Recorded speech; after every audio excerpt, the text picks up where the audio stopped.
ಎಲ್ಲರಿಗೂ ನಮಸ್ಕಾರ. ಮಧ್ಯಾಹ್ನದ ಶುಭೋದಯಗಳು. ಇವತ್ತು ನಾವು ಚರ್ಚೆ ಮಾಡುವಂಥ ವಿಷಯ ವ್ಯಾಪಾರ ಸಂಸ್ಥೆ ಮತ್ತು ಅದರ ನಿರ್ವಹಣೆ. ವ್ಯಾಪಾರ ಸಂಸ್ಥೆ ಅಂದರೆ ಬಹುಶಃ ನಮ್ಗೆ ಅರ್ಥವಾಗುವಂಥದ್ದು ಮಾನವನಿಗೆ ಬೇಕಾಗುವಂತಹ ಸರಕುಗಳನ್ನು ಉತ್ಕೃಷ್ಟವಾಗಿ ಮತ್ತು ಸೇವೆಗಳನ್ನು ಒದಗಿಸಿ ಅವನನ್ನು ತೃಪ್ತಿಪಡಿಸುವಂತಹ ಒಂದು ಸಂಸ್ಥೆ.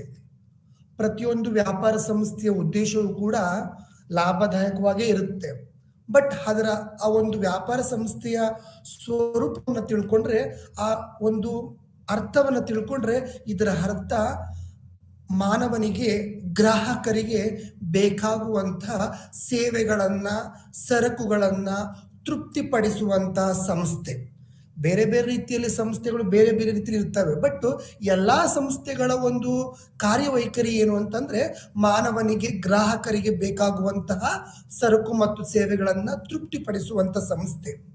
ಆ ಸಂಸ್ಥೆಯನ್ನು ನಿರ್ವಹಣೆ ಮಾಡುವಂಥದ್ದು ಕೂಡ ಬಹಳ ಕಷ್ಟಕರವಾಗಿರ್ತದೆ. ಇವತ್ತು ಆ ವಿಷಯದ ಬಗ್ಗೆ ತಿಳ್ಕೊಂಡು ಹೋಗೋಣ. ನಾವು ವ್ಯಾಪಾರ ಸಂಸ್ಥೆ ಮತ್ತು ಅದರ ನಿರ್ವಹಣೆಯ ಭಾಗವಾಗಿ ಯಾವ್ಯಾವ ಒಂದು ಗುಂಪುಗಳ ಸ್ಟಡಿ ಮಾಡ್ತೀವಿ ಅಂದ್ರೆ, ವ್ಯಾಪಾರದ ಪರಿಚಯ, ಮೊದಲನೇದಾಗಿ ಮಾನವನ ಚಟುವಟಿಕೆಗಳಂದ್ರೆ ಏನು, ಮಾನವನ ಚಟುವಟಿಕೆಗಳಲ್ಲಿ ಆರ್ಥಿಕೇತರ ಚಟುವಟಿಕೆಗಳು, ಆರ್ಥಿಕ ಚಟುವಟಿಕೆಗಳಂದ್ರೆ ಏನು, ಅದರಲ್ಲಿ ಮತ್ತೆ ನಾವು ಗುಂಪುಗಳಾಗಿ ವಿಂಗಡಿಸ್ತೀವಿ. ಅದೇ ರೀತಿಯಲ್ಲಿ ವ್ಯಾಪಾರ, ವೃತ್ತಿ, ಉದ್ಯೋಗ ಇವುಗಳ ಒಂದು ಅರ್ಥ ಮತ್ತೆ ಅವುಗಳ ಒಂದು ಹೋಲಿಕೆಯನ್ನು ಕೂಡ ನಾವು ಸ್ಟಡಿ ಮಾಡ್ತೀವಿ. ಮತ್ತೆ ಪ್ರಮುಖವಾಗಿ ಆ ವ್ಯಾಪಾರದ ಲಕ್ಷಣಗಳು ಯಾವ್ಯಾವು, ಯಾವ ರೀತಿಯಲ್ಲಿ ವ್ಯಾಪಾರ ನಡೆಯುತ್ತೆ, ಯಾವ ರೀತಿ ಲಕ್ಷಣಗಳು ಒಳಗೊಂಡಿವೆ ಅನ್ನೋದನ್ನು ಕೂಡ ನಾವು ಸ್ಟಡಿ ಮಾಡ್ತೀವಿ. ಮತ್ತೆ ಅದರ ಪ್ರಮುಖ ಉದ್ದೇಶಗಳೇನು. ಒಂದು ವ್ಯಾಪಾರ ಸಂಸ್ಥೆ ಅದರ ಕೆಲಸ ಗೊತ್ತು, ಬಟ್ ಯಾವ ಉದ್ದೇಶವನ್ನ ಇಟ್ಕೊಂಡು ಒಂದು ವ್ಯಾಪಾರ ಸಂಸ್ಥೆ, ಒಂದು ವ್ಯಾಪಾರ, ಅದು ಭಾರತದಲ್ಲಾಗಿರ್ಬೋದು ಅಥವಾ ಭಾರತದ ಹೊರಗಡೆ ಆಗಿರ್ಬೋದು, ಯಾಕೆ ಅದು ಪ್ರಾರಂಭ ಆಗುತ್ತೆ, ಅದರ ಪ್ರಮುಖ ಉದ್ದೇಶಗಳೇನು. ಆ ಒಂದು ವ್ಯಾಪಾರದ ಭಾಗವಾಗಿ ಸಂಸ್ಥೆಗಳಲ್ಲಿ ಮೈಕ್ರೋ, ಸಣ್ಣ, ಮಾಧ್ಯಮ, 3 ರೀತಿಯ ಗಾತ್ರದ ಮಾಧ್ಯಮಗಳಿವೆ. ಈ 3 ರೀತಿಯ ಮಾಧ್ಯಮದ ಒಂದು ಉದ್ಯಮಗಳ ವಿವರಣೆಯನ್ನ, ಅದರ ಒಂದು ಸ್ಟ್ರಕ್ಚರ್ ಅನ್ನ ನಾವು ಸ್ಟಡಿ ಮಾಡ್ತಾ ಹೋಗ್ತೀವಿ. ಮೊದಲನೇದಾಗಿ ಆ ವ್ಯಾಪಾರದ ಪರಿಚಯ. ನಾನು ಒಂದು ಮಾತನ್ನ ಹೇಳಲಿಕ್ಕೆ ಇಷ್ಟಪಡ್ತೀನಿ. ವ್ಯಾಪಾರ ಅನ್ನುವಂಥದ್ದು ಬಹುಶಃ ಇದು ಒಂದು ದಿನನಿತ್ಯದಲ್ಲಿ ನಮ್ಮ ಜೀವನದಲ್ಲಿ ನಾವು ಯಾವಾಗಲೂ ಕೂಡ ಯೂಸ್ ಮಾಡುವಂತ ವರ್ಡ್ ವ್ಯಾಪಾರ. ಇದನ್ನ ನಾವು ಇನ್ಸ್ಟೆಡ್ ಆಫ್ ಬೇರೆ ಬೇರೆ ವರ್ಡ್ ಕೂಡ ಯೂಸ್ ಮಾಡ್ತೀವಿ. ವಾಣಿಜ್ಯ, ಉದ್ಯಮ, ವ್ಯಾಪಾರ ಇವೆಲ್ಲವೂ ಕೂಡ ಒಂದೇ ಅರ್ಥವನ್ನ ಒಳಗೊಂಡಂತ ಪದಗಳು. ಈ ಪದಗಳ ಸ್ವರೂಪ ಒಂದೇ ಆಗಿರುತ್ತೆ, ಬಟ್ ಒಂದೊಂದು ಸಣ್ಣ ವಿಚಾರದಲ್ಲಿ ಅವುಗಳನ್ನ ವಿಂಗಡಣೆ ಮಾಡಿರ್ತೀವಿ. ವ್ಯಾಪಾರ, ವಾಣಿಜ್ಯ, ಉದ್ಯಮ ಅಂತೇಳಿ ಈ ಎಲ್ಲಾ ಪದಗಳಿಗೂ ಕೂಡ ನಿಖರವಾದಂತಹ ಒಂದು ಅರ್ಥ ಇದೆ. ಆ ಅರ್ಥವನ್ನು ನಾವು ಸ್ಟಡಿ ಮಾಡ್ಕೊಳ್ಳೋಣ. ಮೊದಲನೇದಾಗಿ ನಮ್ಮ ಒಂದು ವ್ಯಾಪಾರ ಅನ್ನುವಂಥ ಪದ ನಿಜವಾಗ್ಲೂ ಕೂಡ ಯಾವ ಉದ್ದೇಶದಿಂದ ಒಳಗೊಂಡಿರುತ್ತೆ, ಯಾವ ಉದ್ದೇಶದಿಂದ ಅದು ಪ್ರಾರಂಭವಾಗುತ್ತೆ ಅಂತಂದ್ರೆ, ಮೊದಲನೇ ಉದ್ದೇಶ ಲಾಭ ಗಳಿಕೆಯ ಉದ್ದೇಶ. ಅದರಿಂದ ವ್ಯಾಪಾರವನ್ನ ನಾವು ನಮ್ಮ ದಿನನಿತ್ಯದ ಜೀವನದಲ್ಲಿ ನಾವು ಆ ವರ್ಡ್ ಅನ್ನ, ಆ ಪದವನ್ನ, ಯಾವ ಪದ ಅಂತಂದ್ರೆ ವ್ಯಾಪಾರ, ವಾಣಿಜ್ಯ, ಉದ್ಯಮ ಅನ್ನುವಂಥ ಪದಗಳನ್ನ ನಮ್ಮ ದಿನನಿತ್ಯ ಕೆಲಸದಲ್ಲಿ, ದಿನನಿತ್ಯ ಜೀವನದಲ್ಲಿ ಹಾಗಾಗಿ ನಾವು ಅದನ್ನ ಏನ್ ಮಾಡ್ತೀವಿ ಅಂತಂದ್ರೆ ಯೂಸ್ ಮಾಡ್ತೀವಿ. ನಾವು ನಮ್ಮ ದಿನನಿತ್ಯ ಜೀವನ ಅಂದ ತಕ್ಷಣ ನಾವು ಮೊದಲು ಜ್ಞಾಪಿಸ್ಕೋಬೇಕಾಗಿರುವಂಥದ್ದು ಮಾನವ ಚಟುವಟಿಕೆಗಳು. ಯಾಕಂದ್ರೆ ವ್ಯಾಪಾರವು ಕೂಡ ಯಾವತ್ತು ಯಾವುದನ್ನ ಅವಲಂಬಿತ ಆಗಿರುತ್ತೆ ಅಂದ್ರೆ ಮಾನವನ್ನೇ. ಇವತ್ತಿನ ಒಂದು ಸಿಚುವೇಶನ್ ಅಲ್ಲಿ ಎಲ್ಲವೂ ಕೂಡ ಆಟೋಮೇಶನ್ ಆಗಿರ್ಬೋದು, ಮಿಷಿನರಿಯಿಂದ ಪ್ರೊಡ್ಯೂಸ್ ಮಾಡ್ಬೋದು, ಆಟೋಮೇಶನ್ ಇಂದನೇ ಮಾಡ್ಬೋದು. ಮತ್ತೆ ನೀವು ಪ್ರೆಸೆಂಟ್ ನೋಡೋದಾದ್ರೆ ಆರ್ಟಿಫಿಷಿಯಲ್ ಇಂಟೆಲಿಜೆನ್ಸ್. ಮಾನವನೇ ಇಲ್ದಿರ ನಾವು ಆರ್ಟಿಫಿಷಿಯಲ್ ಇಂಟೆಲಿಜೆನ್ಸ್ ಮುಖಾಂತರ ನಮಗೆ ಬೇಕಾದಂತ ಪ್ರತಿಯೊಂದನ್ನು ಪಡ್ಕೋಬಹುದು, ಪ್ರತಿಯೊಂದು ಸೇವೆಯನ್ನು ಪಡ್ಕೋಬಹುದು, ತೃಪ್ತಿ ಪಡ್ಕೋಬಹುದು. ಆದ್ರೆ ಒಂದು ಪಾಯಿಂಟ್ ಅಲ್ಲಿ ನಾವು ತಿಳ್ಕೋಬೇಕು, ಮಾನವನ ಚಟುವಟಿಕೆ, ಮಾನವನ ಇನ್ವಾಲ್ವ್ಮೆಂಟ್, ಮಾನವನ ಭಾಗವಹಿಸಿಕೆ ಇಲ್ದಿರ ಯಾವುದೇ ಒಂದು ಕೆಲಸ, ಯಾವುದೇ ಒಂದು ಆಕ್ಟಿವಿಟಿ ನಾವು ಮಾಡ್ಲಿಕ್ಕೆ ಸಾಧ್ಯ ಇಲ್ಲ. ಹಾಗಾದ್ರೆ ಮಾನವನ ಚಟುವಟಿಕೆಗಳ ಅಂದ್ರೆ ಏನು ಏನು ಅಂತಂದ್ರೆ ಆ ದಿನನಿತ್ಯ ತನ್ನ ಕೆಲಸಗಳಲ್ಲಿ ಹೇಗೆ ಭಾಗವಹಿಸ್ತಾರೆ. ಸರ್, ದಿನನಿತ್ಯ ಕೆಲಸ ಅಂದ್ರೆ ಏನು ಸರ್? ನಾವು ಬೆಳಿಗ್ಗೆ ಎದ್ದೇಳ್ತೀವಿ, ಬ್ರಷ್ ಮಾಡ್ತೀವಿ, ಸ್ನಾನ ಮಾಡ್ತೀವಿ, ಉಪಹಾರ ಸೇವಿಸ್ತೀವಿ, ನಂತರ ನಾವು ಮಕ್ಕಳಿಗೆ ಓದೋದಕ್ಕೆ ಹೇಳ್ಕೊಡ್ತೀವಿ. ಕೆಲವರು ಕಚೇರಿಗೆ ಹೋಗ್ತಾರೆ, ಕೆಲವರು ಕಾರ್ಖಾನೆಗೆ ಹೋಗ್ತಾರೆ, ಕೆಲವರು ಅಂಗಡಿಗೆ ಹೋಗ್ತಾರೆ, ಕೆಲವರು ಹೊಲಕ್ಕೆ ಕೆಲಸ ಮಾಡೋದಕ್ಕೆ ಹೋಗ್ತಾರೆ, ಕೆಲವರು ಫ್ಯಾಕ್ಟ್ರಿ ಕೆಲಸ ಮಾಡಕ್ ಹೋಗ್ತಾರೆ. ಎಲ್ಲಾ ಕೆಲಸವನ್ನು ಮುಗಿಸಿ ಮನೆಗೆ ಬರ್ತಾರೆ, ಮನೆಗೆ ಬಂದೇನೋ ಒಂದಷ್ಟು ಊಟ ತಿಂತಾರೆ, ಮಕ್ಕಳ ಜೊತೆ ಬೆರೀತಾರೆ, ಕೊನೆಯದಾಗಿ ಮಲ್ಕೊಂತಾರೆ. ಇವೆಲ್ಲವೂ ಕೂಡ ಒಂದು ಚಟುವಟಿಕೆಗಳು, ಮಾನವನ ಚಟುವಟಿಕೆಗಳು. ಒಬ್ಬೊಬ್ಬ ಮಾನವಂದು ಕೂಡ ಚಟುವಟಿಕೆಗಳು ವಿಭಿನ್ನವಾಗಿರ್ಬೋದು, ಸ್ಟ್ಯಾಂಡರ್ಡ್ ಆಗಿರ್ಬೋದು, ಡಿಫ್ರೆಂಟ್ ಆಗಿರ್ಬೋದು. ಬಟ್ ಇವೆಲ್ಲವೂ ಕೂಡ ನಾರ್ಮಲ್ ಆಗಿ ಮಾಡುವಂತ ಮಾನವ ಚಟುವಟಿಕೆಗಳು. ಬೆಳಗಿನಿಂದ ಹಿಡಿದು ರಾತ್ರಿಯವರೆಗೂ ನಾವೇನೇನೋ ಹಲವಾರು ವಿಚಾರಗಳಲ್ಲಿ ಭಾಗವಹಿಸ್ತೀವಲ್ವ, ಅವೆಲ್ಲವನ್ನು ಕೂಡ ನಾವೇಂತ ಕರಿತೀವಿ ಅಂತಂದ್ರೆ ಮಾನವನ ಚಟುವಟಿಕೆಗಳು ಅಂತ ಹೇಳಿ ನಾವು ಕರಿತೀವಿ. ಹಾಗಾದ್ರೆ ಇವತ್ತು ಆ ಮಾನವನ ಚಟುವಟಿಕೆಗಳಲ್ಲಿ ಈ ಒಂದು ವ್ಯಾಪಾರ ಸಂಸ್ಥೆ ಅಂಗವಾಗಿದೆಯಾ, ಅದರ ಭಾಗವಾಗಿದೆಯಾ ಅನ್ನುವಂಥದ್ದನ್ನು ತಿಳ್ಕೋಬೇಕು. ಮಾನವನ ಚಟುವಟಿಕೆ ಓಕೆ, ಇದು ನಿರಂತರ. ಬೆಳಿಗ್ಗೆ ಎದ್ದೇಳ್ತೀನಿ, ನೈಟ್ ಮಲ್ಕೊಂತೀನಿ, ತಿರ್ಗಾಳೆ ಬೆಳಿಗ್ಗೆ ಎದ್ದೇಳ್ತೀನಿ, ನೈಟ್ ಮಲ್ಕೊಂತೀನಿ. ಇವು ಕಾಮನ್ ಆಗೋಯ್ತು. ಜೀವನ ಒಬ್ಬೊಬ್ರದ್ದು ಒಂದೊಂದು ರೀತಿ ಆಗಿರ್ಬೋದು. ನಾನೊಬ್ಬ ಶಿಕ್ಷಕನಾಗಿ, ಇನ್ನೊಬ್ಬ ಗ್ರಾಹಕನಾಗಿ, ಇನ್ನೊಬ್ಬ ಯಾವುದೋ ಒಂದು ಉದ್ಯಮದಾರನಾಗಿ, ಇನ್ನೊಬ್ಬ ಯಾರೊಬ್ಬ ಉದ್ಯೋಗಿಯಾಗಿ ಒಬ್ಬೊಬ್ಬರ ಚಟುವಟಿಕೆಗಳು ವಿಭಿನ್ನವಾಗಿರ್ಬೋದು. ಆದ್ರೆ ನಮ್ಮ ದಿನನಿತ್ಯದ ಈ ಕಾರ್ಯಗಳಲ್ಲಿ ನಾವು ವ್ಯಾಪಾರ ಅನ್ನುವಂಥ ವರ್ಡನ್ನ, ಉದ್ಯಮ ಅನ್ನುವಂಥ ವರ್ಡನ್ನ ಯೂಸ್ ಮಾಡ್ತೀವಿ ಅನ್ನುವಂಥದ್ದು ಬಹಳ ವಿಶೇಷವಾದಂಥದ್ದು. ಸೊ ಮಾನವನ ಚಟುವಟಿಕೆಗಳನ್ನ ನಾವು ಎರಡು ರೀತಿ ವಿಂಗಡಣೆ ಮಾಡಿದ್ದೀವಿ. ನಾವು ಏನು ಮಾನವ ಚಟುವಟಿಕೆ ಮಾಡ್ತೀವಲ್ವ, ಅವುಗಳನ್ನ ಎರಡು ರೀತಿಯಲ್ಲಿ ವಿಂಗಡಣೆ ಮಾಡಿದ್ದೀವಿ. ಒಂದು ಆರ್ಥಿಕೇತರ ಚಟುವಟಿಕೆಗಳು,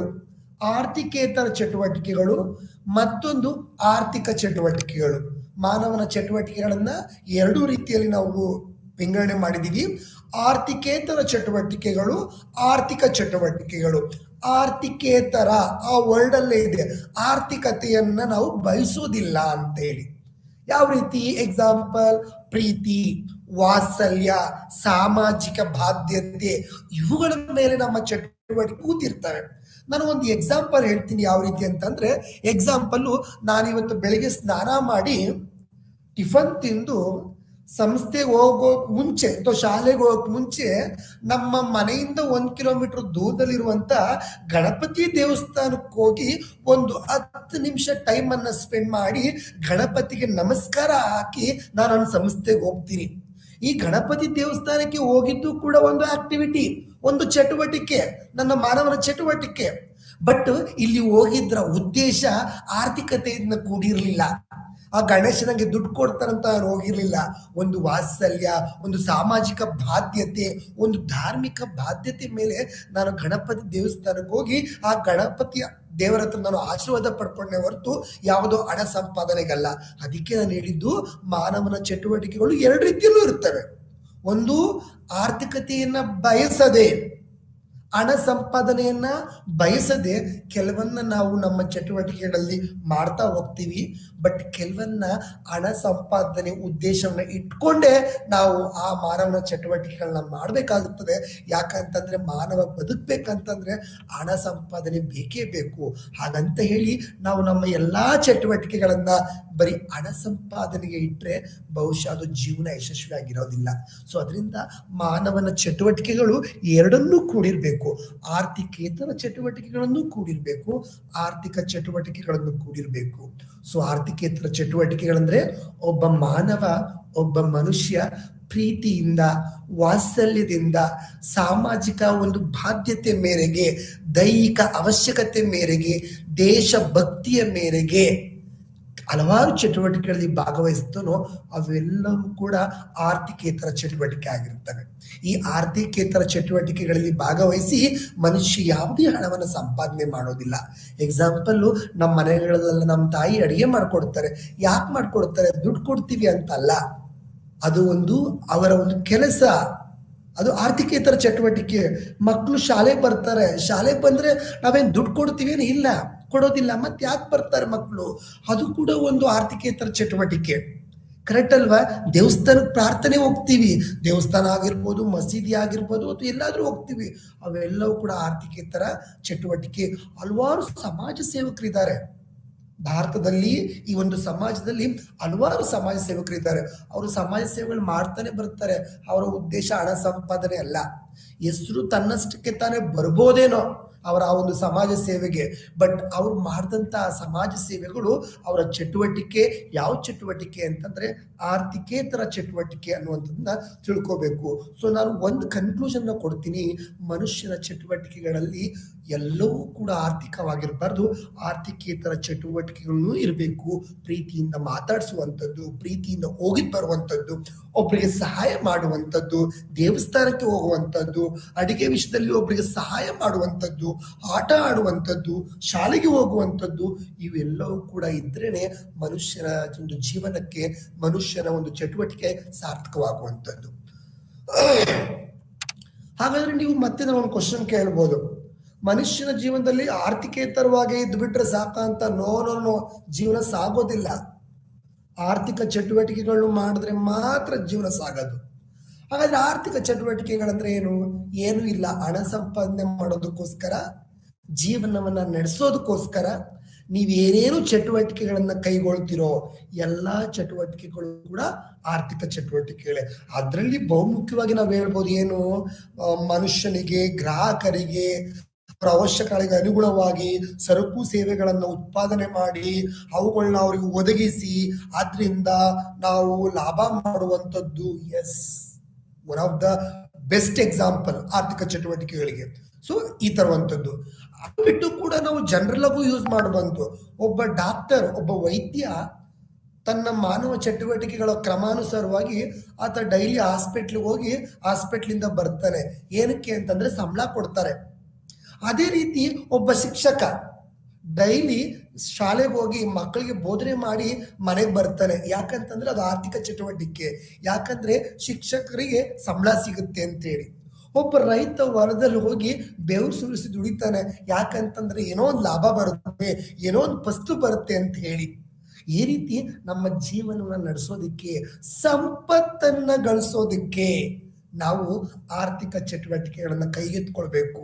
ಆ ಆರ್ಥಿಕ ಚಟುವಟಿಕೆಗಳಲ್ಲಿ ಬಹುಮುಖ್ಯವಾದಂಥ ಚಟುವಟಿಕೆ ಯಾವುದು ಅಂತಂದ್ರೆ ವ್ಯಾಪಾರವನ್ನ ಮಾಡುವಂಥದ್ದು, ಉದ್ಯಮವನ್ನ ನಡೆಸುವಂಥದ್ದು. ಸೊ ಇದು ಬಹುಮುಖ್ಯ. ಹಾಗಾದ್ರೆ ನಾವು ಇಲ್ಲಿ ಕ್ಲಾರಿಟಿ ಕೊಡಬಹುದು, ಮನುಷ್ಯನು ತನ್ನ ಆರ್ಥಿಕ ಚಟುವಟಿಕೆಗಳಲ್ಲಿ ವ್ಯಾಪಾರ ಮಾಡುವಂಥದ್ದು, ಉದ್ಯಮ ನಡೆಸುವಂಥದ್ದು ಸರ್ವೇ ಸಾಮಾನ್ಯ. ಆತ ಮಾಡ್ತಾನೆ ಏನಕ್ಕೋಸ್ಕರ ಅಂತಂದ್ರೆ ಜೀವನವನ್ನ ನಡೆಸೋದಿಕ್ಕೆ, ಜೀವನೋಪಯೋಗಕ್ಕಾಗಿ ಮತ್ತು ಇವತ್ತಿನ ಕಾಲದಲ್ಲಿ ಸಂಪತ್ತನ್ನ ಗಳಿಸಲಿಕ್ಕಾಗಿ ಒಬ್ಬ ಮನುಷ್ಯ ತನ್ನ ಚಟುವಟಿಕೆಗಳಲ್ಲಿ ಆರ್ಥಿಕ ಚಟುವಟಿಕೆಗಳ ಭಾಗವಾಗಿ ವ್ಯಾಪಾರವನ್ನ ನಡೆಸ್ತಾನೆ, ಉದ್ಯಮವನ್ನ ನಡೆಸ್ತಾನೆ, ವಾಣಿಜ್ಯ ಕೆಲಸಗಳನ್ನ ಮಾಡ್ತಾನೆ. ಸೊ ಹಾಗಿದ್ರಿಂದ ಆ ಪದಗಳಿಗೆ ನಾವು ಬಹುಮುಖ್ಯವಾಗಿ ಅರ್ಥವನ್ನ ನೀಡಿ ತಿಳ್ಕೋಬೇಕಾಗ್ತದೆ. ಓಕೆ, ಆರ್ಥಿಕ ಚಟುವಟಿಕೆಗಳ ವಲಯ. ಹೌದು, ನಾವು ಹೇಳಿದಾಗೆ ಮನುಷ್ಯನ ಒಂದು ಚಟುವಟಿಕೆಗಳಲ್ಲಿ ಆರ್ಥಿಕ ಚಟುವಟಿಕೆ ಅನ್ನುವಂಥದ್ದು ಬಹಳ ವಿಶೇಷವಾದಂಥದ್ದು. ಯಾಕಂದ್ರೆ ಒಬ್ಬ ಮನುಷ್ಯ ತನ್ನ ಸಂಪತ್ತನ್ನು ಗಳಿಸೋದಿಕ್ಕೆ, ತನ್ನ ಜೀವನ ನಡೆಸೋದಿಕ್ಕೆ ಆರ್ಥಿಕೇತರ ಚಟುವಟಿಕೆಗಳಿಂದ ಬಹುಮುಖ್ಯವಾಗಿ ಆರ್ಥಿಕ ಚಟುವಟಿಕೆಗಳನ್ನು ಕೂಡ ಒಳಗೊಂಡಿರ್ಬೇಕಾಗ್ತದೆ ಅನ್ನುವಂಥದ್ದು ಬಹಳ ವಿಶೇಷ. ಹಾಗಾದ್ರೆ ಆರ್ಥಿಕ ಚಟುವಟಿಕೆಗಳಂದ್ರೆ ಯಾವ್ಯಾವ ರೀತಿ ಇರ್ತವೆ? ಆರ್ಥಿಕ ಚಟುವಟಿಕೆಗಳನ್ನು ನಾವು 3 ಪದಗಳಾಗಿ ವಿಂಗಡಿಸಿದ್ದೀವಿ, 3 ವಲಯಗಳಾಗಿ ವಿಂಗಡಿಸಿದ್ದೀವಿ. ಮೊದಲನೇದಾಗಿ ಪ್ರಾಥಮಿಕ ಆರ್ಥಿಕ ವಲಯ, ದ್ವಿತೀಯ ಆರ್ಥಿಕ ವಲಯ, ತೃತೀಯ ಆರ್ಥಿಕ ವಲಯ. ಈ ರೀತಿ ನಾವು 3 ವಲಯಗಳನ್ನಾಗಿ ನಮ್ಮ ಚಟುವಟಿಕೆಗಳನ್ನ, ಆರ್ಥಿಕ ಚಟುವಟಿಕೆಗಳನ್ನ ನಾವು ವಿಂಗಡಿಸಿದ್ದೀವಿ. ಪ್ರಾಥಮಿಕ, ದ್ವಿತೀಯ ಮತ್ತು ತೃತೀಯ. ಮೊದಲನೇದಾಗಿ ಪ್ರಾಥಮಿಕ ಆರ್ಥಿಕ ವಲಯ ಏನು, ಇಲ್ಲಿ ಯಾವ ರೀತಿ ಮಾಡ್ತೀವಿ? ಇದಕ್ಕೆ ನಾನು ಒಂದು ಉದಾಹರಣೆಯನ್ನು ಹೇಳ್ತೀನಿ. ಕೃಷಿ ಎಕ್ಸಾಂಪಲ್, ನಾನು ಅನ್ನನೇ ತಗೋತೀನಿ. ಬೆಳಿಗ್ಗೆ ಎದ್ದೇಳ್ತೀನಿ, ಮನೇಲಿ ಏನೋ ಗಂಜಿನೋ ಊಟನೋ ಟಿಫನೋ ಮಾಡುತ್ತಾರೆ, ತಿಂತೀನಿ. ತಿಂದ ತಕ್ಷಣ ಅಲ್ಲಿ ಹೋಗಿ ಏನೋ ಒಂದು ರಾಗಿ ಬೆಳೆಯುವಂಥದ್ದು ಅಥವಾ ಅಕ್ಕಿ ಬೆಳೆಯುವಂಥದ್ದು ಏನೋ ಒಂದು ಕೃಷಿ ಚಟುವಟಿಕೆಯನ್ನ ಮಾಡ್ತೀನಿ. ಹಲವಾರು ರೀತಿ ಇರ್ಬೋದು. ಕೃಷಿ ಚಟುವಟಿಕೆ ಅಂದ್ರೆ ಒಂದಲ್ಲ ಎರಡಲ್ಲ. ಸೊ ಇಲ್ಲಿ ಕೃಷಿ ಚಟುವಟಿಕೆ ಅಂತಂದ್ರೆ ಇದು ನೈಸರ್ಗಿಕವಾಗಿ ಅವಲಂಬಿತವಾಗಿರುವಂತ ಚಟುವಟಿಕೆ. ಅರ್ಥ ಆಯ್ತಲ್ವಾ? ನಾನು ನನ್ನ ಹೊಲಕ್ಕೋಗಿ ಗೊಬ್ಬರವನ್ನ ಹಾಕಿ ಯಾವುದೋ ಗಿಡಗಳನ್ನ ಬೆಳೆದು ಯಾವುದೋ ಒಂದು ಸಸಿಗಳನ್ನ ಬೆಳೆದು ಅದರಿಂದ ಏನನ್ನೋ ಉತ್ಪಾದನೆ ಮಾಡಿ ಅದನ್ನ ಇನ್ನೊಬ್ರು ತಗೊಂಡೋಗಿ ಸೇಲ್ ಮಾಡಿ ಅದರಿಂದ ಲಾಭ ಗಳಿಸುವಂತ ಉದ್ದೇಶ. ಅಂದ್ರೆ ಇಲ್ಲಿ ನಾವೇನ್ ಮಾಡ್ತೀವಿ ಅಂತಂದ್ರೆ ಪ್ರಾಥಮಿಕ ಅಂತ ಅಂದ್ರೆ ಇಲ್ಲಿ ಅರ್ಥ ಏನಂತಂದ್ರೆ ಪ್ರಕೃತಿಯನ್ನ ನೈಸರ್ಗಿಕವಾಗಿ ಯೂಸ್ ಮಾಡಿಕೊಂಡು ಅವಲಂಬಿಸ್ಕೊಂಡು ಚಟುವಟಿಕೆ ಮಾಡುವಂಥದ್ದು ಉದ್ದೇಶ ಒಂದೇ, ಜೀವನ ಉಪಯೋಗ ಮಾಡುವಂಥದ್ದು, ಜೀವನವನ್ನ ಮಾಡುವಂಥದ್ದು ಉದ್ದೇಶ ಒಂದೇ, ಇದರಿಂದ ಸಂಪತ್ತನ್ನ ಗಳಿಸುವಂಥದ್ದು. ಬಟ್ ಪ್ರಾಥಮಿಕ ವಲಯದಲ್ಲಿ ನಾವೇನ್ ಮಾಡ್ತೀವಿ ಅಂದ್ರೆ ಆರ್ಥಿಕ ಚಟುವಟಿಕೆ ಈ ಪ್ರಕೃತಿ ಏನಿದೆ, ಈ ನೈಸರ್ಗಿಕವಾಗಿ ಪ್ರಕೃತಿ ಏನಿದೆ ಇದನ್ನ ಅವಲಂಬಿಸ್ಕೊಂಡು ನಾವೇನಾದ್ರೂ ಚಟುವಟಿಕೆಗಳನ್ನ ಮಾಡಿದ್ರೆ, ಎಕ್ಸಾಂಪಲ್ ಕೃಷಿ, ಎಕ್ಸಾಂಪಲ್ ಅರಣ್ಯ, ಎಕ್ಸಾಂಪಲ್ ಮೀನುಗಾರಿಕೆ, ಎಕ್ಸಾಂಪಲ್ ಬೇಟೆ ಆಡುವುದು, ಎಕ್ಸಾಂಪಲ್ ಗಣಿಗಾರಿಕೆ, ನೋಡಿ ಇವೆಲ್ಲ ನೈಸರ್ಗಿಕದಿಂದಲೇ ಆಡುವಂಥದ್ದು. ನಾವು ಈ ರೀತಿ ವಿಷಯಗಳನ್ನ ಮಾಡಿ ನಾವು ನಮ್ಮ ಜೀವನ ನಡೆಸ್ತಾ ಇದ್ರೆ ಇದನ್ನ ನಾವು ಪ್ರಾಥಮಿಕ ಆರ್ಥಿಕ ವಲಯ ಅಂತೇಳಿ ನಾವು ಕರಿತೀವಿ. ದ್ವಿತೀಯ ಆರ್ಥಿಕ ವಲಯ ಇಲ್ಲಿ ಯಾವ ರೀತಿ ನಾವು ಮಾಡ್ತೀವಿ? ಇಲ್ಲಿ ನಮ್ಮ ವ್ಯಾಪಾರಕ್ಕೆ ಬಹುಶಃ ನಾವು ಸನಿಹಕ್ಕೆ ಬರ್ತೀವಿ. ಆರ್ಥಿಕ ದ್ವಿತೀಯ ವಲಯದಲ್ಲಿ ಏನ್ ಮಾಡ್ತೀವಿ ಅಂತಂದ್ರೆ ಕಚ್ಚಾ ವಸ್ತುಗಳಿಂದ ನಾವು ಪೂರ್ಣ ಸಿದ್ಧ ವಸ್ತುಗಳನ್ನ ನಾವು ಉತ್ಪತ್ತಿ ಮಾಡಿ ಅದನ್ನ ಬೇರೆಯವರಿಗೆ ನಾವು ಸೇಲ್ ಮಾಡುವಂಥದ್ದು. ಇದು ಒಂದು ರೀತಿಯ ಎರಡನೇ ಆರ್ಥಿಕ ವಲಯ. ಮೊದಲನೇ ಆರ್ಥಿಕ ವಲಯದಲ್ಲಿ ಪ್ರಕೃತಿಯನ್ನ ಯೂಸ್ ಮಾಡಿಕೊಂಡು ಪ್ರಕೃತಿಯನ್ನ ಅವಲಂಬಿಸಿಕೊಂಡು ನಾವು ನಮ್ಮ ಜೀವನವನ್ನ ನಡೆಸ್ತೀವಿ. ಎಕ್ಸಾಂಪಲ್ ಕೃಷಿ, ಬಿಕಾಸ್ ನಮ್ಮ ಭಾರತ ಮೂಲತಃ ಕೃಷಿ ಪ್ರಧಾನ ರಾಷ್ಟ್ರ. ಅರ್ಥ ಆಯ್ತಾ? ದ್ವಿತೀಯ ಆರ್ಥಿಕ ವಲಯ ಅಂದ್ರೆ ಇಟ್ ಇಸ್ ಅದು ಮುಂದಿನ ಇಂಪ್ರೂವ್ಮೆಂಟ್. ಏನು ಅಂತಂದ್ರೆ ದ್ವಿತೀಯ ಆರ್ಥಿಕ ವಲಯದಲ್ಲಿ ಏನ್ ಮಾಡ್ತೀವಿ ಅಂತಂದ್ರೆ ಸ್ವಲ್ಪ ವ್ಯಾಪಾರಕ್ಕೆ ಹತ್ರ ಬರ್ತೀವಿ. ಏನು, ಎಲ್ಲೋ ಒಂದು ಕಚ್ಚಾ ವಸ್ತು ಸಿಗುತ್ತೆ, ಅದನ್ನ ನಾವು ರಾ ಮೆಟೀರಿಯಲ್ ತಗೊಂಡು ಆ ಕಚ್ಚಾ ವಸ್ತುವನ್ನು ತಗೊಂಡು ಅದನ್ನ ಪರಿಪೂರ್ಣ ಸರಕುನಾಗಿ ನಾವು ಪರಿವರ್ತಿಸಿ ಅದನ್ನ ನಾವೇನ್ ಮಾಡ್ತೀವಿ, ಮಾರುಕಟ್ಟೆಗಳಲ್ಲಿ ಅದನ್ನ ಏನ್ ಮಾಡ್ತೀವಿ, ಸೇಲ್ ಮಾಡ್ತೀವಿ. ಇಂಥವು ನಾವೇಂತ ಕರಿತೀವಿ ಅಂತಂದ್ರೆ ದ್ವಿತೀಯ ಆರ್ಥಿಕ ವಲಯ. ದ್ವಿತೀಯ ಆರ್ಥಿಕ ವಲಯ ಎಕ್ಸಾಂಪಲ್ ನಾವು ಒಂದ್ ಹೇಳಿ ಅಂತ ಹೇಳ್ಬೋದು. ಹತ್ತಿಯನ್ನು ನಾವು ಬೆಳಿತೀವಿ. ಹತ್ತಿ ಬೆಳೆದು ತಗೊಂಡ್ ಬಂದ್ಮೇಲೆ ಅದು ಆಕ್ಚುಲಿ ಕಚ್ಚಾ ವಸ್ತು, ಹೌದಲ್ವಾ? ಆ ಹತ್ತಿಯನ್ನ ನಾನು ಬಳಸ್ಕೊಂಡು ಅದನ್ನ ನಾನು ಖಾದಿಯಾಗಿ ಪರಿವರ್ತಿಸಿ ಅದನ್ನ ಇನ್ನೊಬ್ರಿಗೆ ಸೇಲ್ ಮಾಡ್ತೀನಲ್ಲ, ಅದು ದ್ವಿತೀಯ ಆರ್ಥಿಕ ವಲಯ. ಈ ಒಂದು ಎಕ್ಸಾಂಪಲ್ ತಿಳ್ಕೊಬಹುದು. ಹತ್ತಿಯನ್ನ ಬೆಳೆಯುವಂಥದ್ದು ಪ್ರಾಥಮಿಕ ಆರ್ಥಿಕ ವಲಯ. ಆ ಬೆಳೆದಂತ ಹತ್ತಿಯನ್ನ ಕಚ್ಚಾ ವಸ್ತುವನ್ನ ನಾವು ಖಾದಿಯಾಗಿ ತಯಾರಿಸಿ ಇನ್ನೊಬ್ಬರಿಗೆ ಕೊಡ್ತಾ ಇದೀವಲ್ವಾ, ಈ ವಲಯ ಯಾವುದು? ದ್ವಿತೀಯ ಆರ್ಥಿಕ ವಲಯ ಅಂತ ಹೇಳಿ ನಾವು ಕರಿತೀವಿ. ಹಾಗಾದ್ರೆ ತೃತೀಯ ಅಂದ ತಕ್ಷಣ ಬಹುಶಃ ನಾವೆಲ್ಲರೂ ಕೂಡ ಇದ್ರ ಬಗ್ಗೆ ಗಮನಿಸಬೇಕು. ತೃತೀಯ ಅಂತಂದ್ರೆ ಒಂದೇ ವರ್ಡು, ಸೇವೆಯನ್ನ ಒದಗಿಸುವಂತ ಚಟುವಟಿಕೆ. ಇವತ್ತು ಭಾರತ ದೇಶ ತನ್ನ GDPಯಲ್ಲಿ ತೃತೀಯ ಆರ್ಥಿಕದ ವಲಯದಿಂದಲೇ ಅತಿ ಹೆಚ್ಚು ಅಂದ್ರೆ 50% GDP ಈ ತೃತೀಯ ಆರ್ಥಿಕ ವಲಯದಿಂದಲೇ ಇನ್ಕಮ್ ಬರುವಂಥದ್ದು. ಯಾಕಂದ್ರೆ ಇವತ್ತು ಭಾರತ ದೇಶದಲ್ಲಿ ಸೇವೆಗಳು ಅನ್ನುವಂಥದ್ದು ಎಲ್ಲ ಕಡೆ ವಿಸ್ತರಿಸ್ಕೊಂಡಿದೆ. ಎಲ್ಲ ಕಡೆ ಸಾರಿಗೆ, ಶಿಕ್ಷಣ, ವೈದ್ಯಕೀಯ, ಚಿಲ್ಲರೆ ವ್ಯಾಪಾರ, ರಿಯಲ್ ಎಸ್ಟೇಟ್, ನ್ಯಾಯಾಂಗ ಚಟುವಟಿಕೆಗಳು, ಆರೋಗ್ಯ ಸೇವೆಗಳು, ಶೈಕ್ಷಣಿಕ ಸೇವೆಗಳು, ಹೋಟೆಲ್, ರೆಸ್ಟೋರೆಂಟ್, ದೂರಸಂಪರ್ಕ, ಅಯ್ಯೋ ಎನ್ ನಂಬರ್ ತುಂಬಾ ರೀತಿಯ ತೃತೀಯ ಒಂದು ಆರ್ಥಿಕ ವಲಯ ಭಾರತದಲ್ಲಿ ವಿಸ್ತಾರವಾಗಿ ಬೆಳವಣಿಗೆ ಆಗಿದೆ. ಸೊ ಅಂದ್ರೆ ತೃತೀಯ ಆರ್ಥಿಕ ವಲಯದಲ್ಲಿ ಏನ್ ಮಾಡ್ತೀವಿ ಅಂತಂದ್ರೆ ಸೇವೆಗಳನ್ನು ಒದಗಿಸುವ ಮುಖಾಂತರ ನಾವು ಹಣವನ್ನ ಸಂಪಾದಿಸುವಂಥದ್ದು, ಜೀವನ ನಡೆಸೋದಿಕ್ಕೆ, ಸಂಪತ್ತನ್ನ ಗಳಿಸೋದಿಕ್ಕೆ ನಾವು ತೃತೀಯ ಆರ್ಥಿಕ ವಲಯದಲ್ಲೂ ಕೂಡ ಇನ್ವಾಲ್ವ್ ಆಗ್ತಿದ್ದೀವಿ. ಅಂದ್ರೆ ಸೇವೆಗಳಲ್ಲಿ ಸೇರ್ಕೊಳ್ಳುವಂಥದ್ದು, ಸೇವೆಗಳನ್ನು ಕೊಡುವಂಥದ್ದು, ಸೇವೆಗಳನ್ನ ಮಾಡುವಂಥದ್ದು, ಇವುಗಳಲ್ಲಿ ನಾವು ಹೆಚ್ಚಾಗಿ ಏನ್ ಮಾಡ್ತಿದ್ದೀವಿ, ಕೊಂತಾ ಇದ್ದೀವಿ. ಬಹುಶಃ ಇಲ್ಲಿ ಎಕ್ಸಾಂಪಲ್ ನೀವು ಡಾಕ್ಟರ್ಸ್, ವೈದ್ಯಕೀಯ ಸೇವೆಗಳು ತಗೋಬಹುದು. ಡಾಕ್ಟರ್ಸ್ ಬಂದು ವೈದ್ಯಕೀಯ ಸೇವೆ ಕೊಡ್ತಾರೆ. ಯಾಕೆ ಕೊಡ್ತಾರೆ ಅಂತಂದ್ರೆ ಅವರಿಗೆ ನೀವು ರಿಟರ್ನ್ಸ್ ಆಗಿ ಒಂದು ಅಮೌಂಟ್ ಅನ್ನ ಕೊಡ್ತೀರಾ, ಹಣವನ್ನ ಒದಗಿಸ್ತೀರಾ, ಅದಕ್ಕೋಸ್ಕರ ಆ ಸೇವೆಯನ್ನು ಕೊಡ್ತಾರೆ. ಒಬ್ಬ ಚಿಲ್ಲರೆ ವ್ಯಾಪಾರಿ ಯಾಕೆ ಆ ಚಿಲ್ಲರೆ ವ್ಯಾಪಾರಿಯ ಕೆಲಸ ಮಾಡ್ತಾರೆ? ಹಾಗಾದ್ರೆ ಚಿಲ್ಲರೆ ವ್ಯಾಪಾರಿ ಅಂದ್ರೆ ಯಾರು? ಆತ ಮಧ್ಯವರ್ತಿ. ಸಾಮಾನ್ಯವಾಗಿ ಆತ ಮಧ್ಯವರ್ತಿನೇ. ಆತ ಯಾವುದೇ ಕಾರಣಕ್ಕೂ ಉತ್ಪಾದನೆಯಲ್ಲೂ ಒಳಗೊಳ್ಳೋದಿಲ್ಲ, ಅಥವಾ ಗ್ರಾಹಕರಾಗಿ ಆತ ಅದನ್ನ ಕನ್ಸಂಪ್ಷನ್ ಕೂಡ ಮಾಡೋದಿಲ್ಲ. ಆದರೂ ಕೂಡ ಆ ವ್ಯಾಪಾರದಲ್ಲಿ ಆತ ಮಧ್ಯವರ್ತಿಯಾಗಿ ಭಾಗವಹಿಸ್ತಾನೆ. ಅಂದ್ರೆ ಸಗಟು ವ್ಯಾಪಾರಿಯಿಂದ ಸಣ್ಣ ಸಣ್ಣ ಪ್ರಮಾಣದಲ್ಲಿ ಅವನು ತಗೊಬಂದು ಅದನ್ನ ಮತ್ತೆ ತುಂಬಾ ಸಣ್ಣ ಸಣ್ಣ ವಿಭಾಗದಲ್ಲಿ ಅದನ್ನ ಗ್ರಾಹಕರಿಗೆ ಏನ್ ಮಾಡ್ತಾರೆ, ಆತ ಸೇಲ್ ಮಾಡೋದಕ್ಕೆ ಮಾಡ್ತಾರೆ. ಆತ ಯಾಕೆ ಈ ರೀತಿಯ ಕೆಲಸವನ್ನ ಮಾಡ್ತಾರೆ ಅಂದ್ರೆ, ಆತನು ಕೂಡ ಅನ್ಕೋತಾರೆ ನಾನು ಒಂದು ಸೇವೆ ಕೊಡ್ತಾ ಇದ್ದೀನಿ. ಅದಕ್ಕೆ ಅವನು ಒಂದು ನೇಮು ಏನು ಅಂತಂದ್ರೆ ಚಿಲ್ಲರೆ ವ್ಯಾಪಾರಿ. ರಿಯಲ್ ಎಸ್ಟೇಟ್ ಆತನ ಜಾಗನೇ ಅಲ್ಲ, ಇನ್ನೊಬ್ಬರ ಜಾಗ, ಇನ್ನೊಬ್ಬರ ಆಸ್ತಿ. ಅದನ್ನ ಖರೀದಿ ಮಾಡೋದಕ್ಕೆ ಇನ್ನೊಬ್ಬ ನಿಂತಿರ್ತಾನೆ. ಕೊಡ್ತಿರೋನ್ ಯಾರೋ, ತಗೊಳ್ತಿರೋನ್ ಯಾರೋ, ತಗೊಳಕ್ ಆಸೆ ಪಟ್ಟಿರೋನ್ ಯಾರೋ, ಕೊಡಕ್ ಆಸೆ ಪಟ್ಟಿರೋನ್ ಯಾರೋ, ಅವರಿಬ್ಬರ ಆಸೆಗಳನ್ನ ಒಟ್ಟಿಗೆ ಸೇರಿಸುವಂತ ಸೇವೆಯನ್ನ ಕೊಡ್ತಾನೆ ಯಾರು? Real estate. ವಿಮೆ ಮನುಷ್ಯನ ಒಂದು ಜೀವ ಅಥವಾ ಯಾವುದೇ ಒಂದು ಆಸ್ತಿಗಳ ಮೇಲೆ ನಮ್ಗೆ ರಿಸ್ಕ್, ಅಪಾಯ ಅನ್ನುವಂಥದ್ದು ಇದ್ದೇ ಇರುತ್ತೆ. ವಿಮೆ ಬಂದು ಆ ಅಪಾಯವನ್ನ ನಾನು ತಗೋತೀನಿ, ನನಗ್ ಕೊಡಿ, ನಾನು ಸೇವೆ ಕೊಡ್ತೀನಿ ಅಂತ ವಿಮೆ ಬರುತ್ತೆ. ಸಾರಿಗೆ ನೀವೆಲ್ಲಿಂದ ಎಲ್ಲಿಗೆ ಹೋಗ್ಬೇಕು, ನಾವು ಕರ್ಕೊಂಡು ಹೋಗ್ತೀವಿ, ಸೇವೆ ಕೊಡ್ತೀವಿ. ಈ ರೀತಿಯಲ್ಲಿ ಇವತ್ತು ಸೇವೆ ಅನ್ನುವಂಥದ್ದು ಎಷ್ಟು ಮಟ್ಟಿಗೆ ವಿಸ್ತಾರಗೊಂಡಿದೆ ಅಂತಂದ್ರೆ, ಭಾರತ ದೇಶದಲ್ಲಿ ಹೈಯೆಸ್ಟ್ ಆರ್ಥಿಕ ವಲಯದಲ್ಲಿ ಇಂಪ್ರೂವ್ಮೆಂಟ್ ಕಾಣ್ತಿರುವಂಥದ್ದು ನಮ್ಮ ತೃತೀಯ ಆರ್ಥಿಕ ವಲಯ. ಯಾಕೆಂದ್ರೆ ಸೇವೆ ಅನ್ನುವಂಥದ್ದು ಬಹಳ ಬಹಳ ಬಹಳ ರೀತಿಯಲ್ಲಿ ಭಾರತವನ್ನ ಅವಲಂಬಿಸಿಕೊಂಡಿದೆ, ಭಾರತದಲ್ಲಿ ವಿಸ್ತಾರವೂ ಕೂಡ ಆಗಿದೆ. ಸೊ ಅದರಿಂದ ತೃತೀಯ ಆರ್ಥಿಕ ವಲಯ ಮೂರನೇದು.